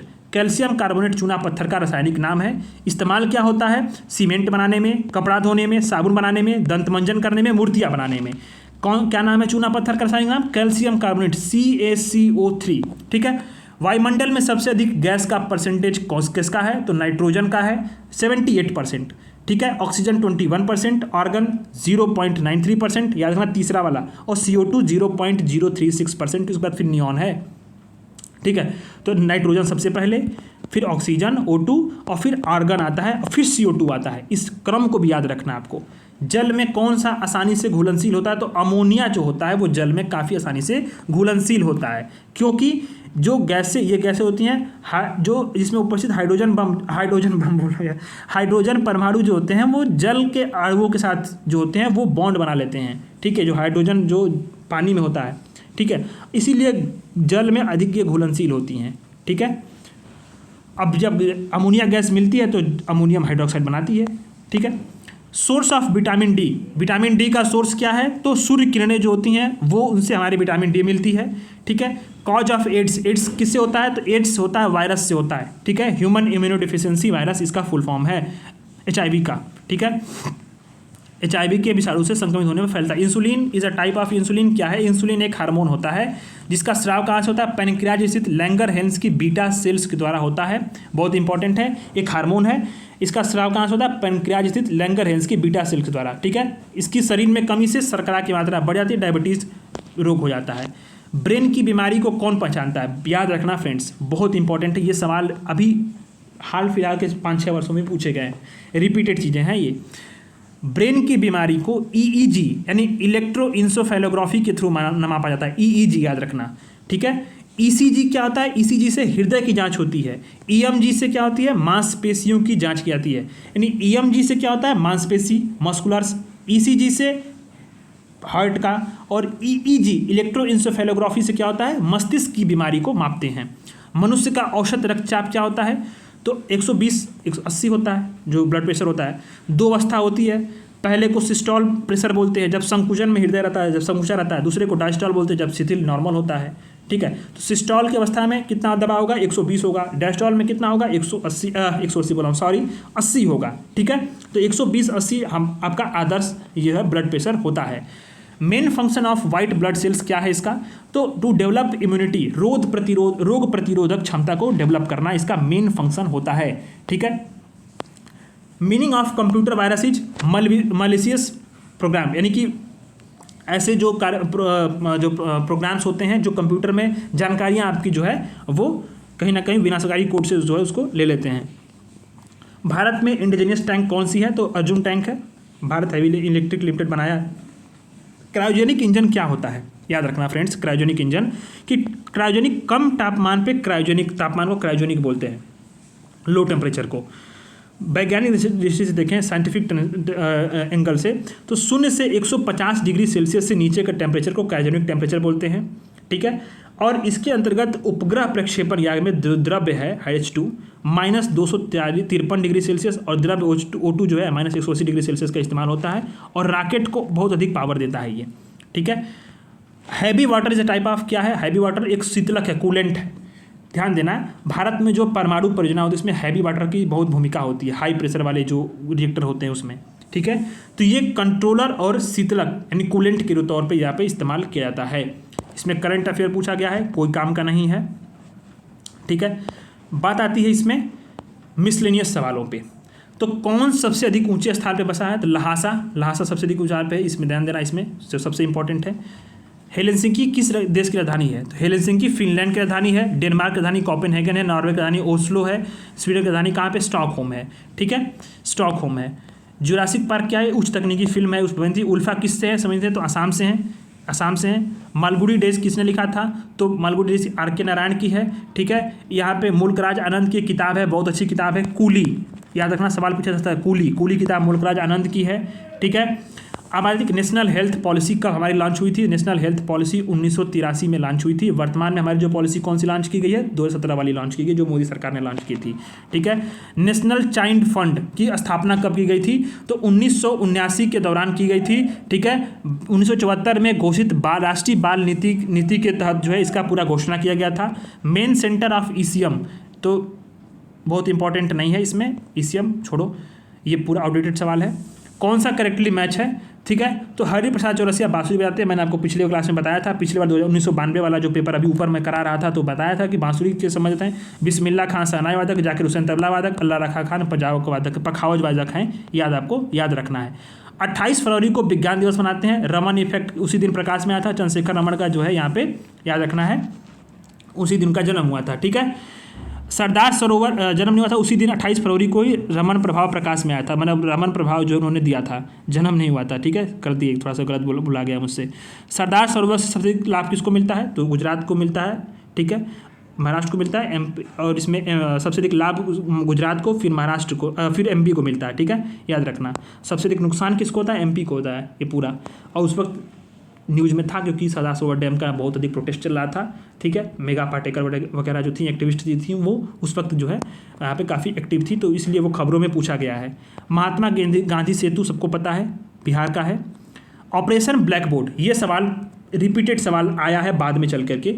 Operation black board किससे संबंधित है, तो शिशु शिक्षा संबंधित है। कब शुरू किया गया था, इस डेट को याद रख लो, 1987-88 में शुरू किया गया था। ठीक है, इसको सर्व शिक्षा अभियान के तहत शामिल कर लिया गया।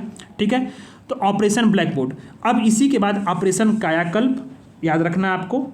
ठीक है, और प्रोजेक्ट अलंकार, सरकार यूपी सरकार की योजनाएं हैं। प्रोजेक्ट अलंकार, ऑपरेशन कायाकल्प, दोनों को याद रखना। कब शुरू की गई थी, मेन प्रोविजन इसमें क्या है। ठीक है, जीरो पॉवर्टी अभियान कब शुरू किया गया, इस फैक्ट को सबको याद कर लो। मैं आपको होमवर्क दे के जा रहा हूँ, इसके बारे में पूरा पढ़ लेना, सवाल पूछ जाने की पूरी संभावना है, क्योंकि प्रोजेक्ट अलंकार के बारे में पीएम मोदी ने काफ़ी तारीफें भी की थी नेशनल लेवल पे, तो सवाल बनने के पूरे चांसेस हैं। ठीक है फ्रेंड्स, तो आज की क्लास में हम लोगों ने 2 साल के प्रीवियस ईयर क्वेश्चंस को शामिल किया और 2 साल के पेपर को मैंने पूरा आपको करा दिया। ठीक है, जो चीज़ें बताने योग्य थी वो मैंने अच्छे तरीके से बताई, बाकी एक्सप्लेनेशन मैं पूरा पढ़ता गया ताकि आपको कोई भी चीज़ छूटे ना। अपने कमेंट के माध्यम से ज़रूर कुछ बताना, जो भी पॉजिटिव फीडबैक हो, नेगेटिव फीडबैक हो, कुछ भी आपका, बट कमेंट आप ज़रूर करना। इससे मुझे भी पता चलेगा कि क्या मैं करा रहा हूँ वो सही दिशा में है या नहीं है, या मुझे क्या इंप्रूवमेंट करना है या क्या कराना चाहिए। ठीक है, तो फ्रेंड्स आप दोस्तों के साथ शेयर करिए, थोड़ा सा चैनल को सपोर्ट करिए और कमेंट ज़रूर करिएगा।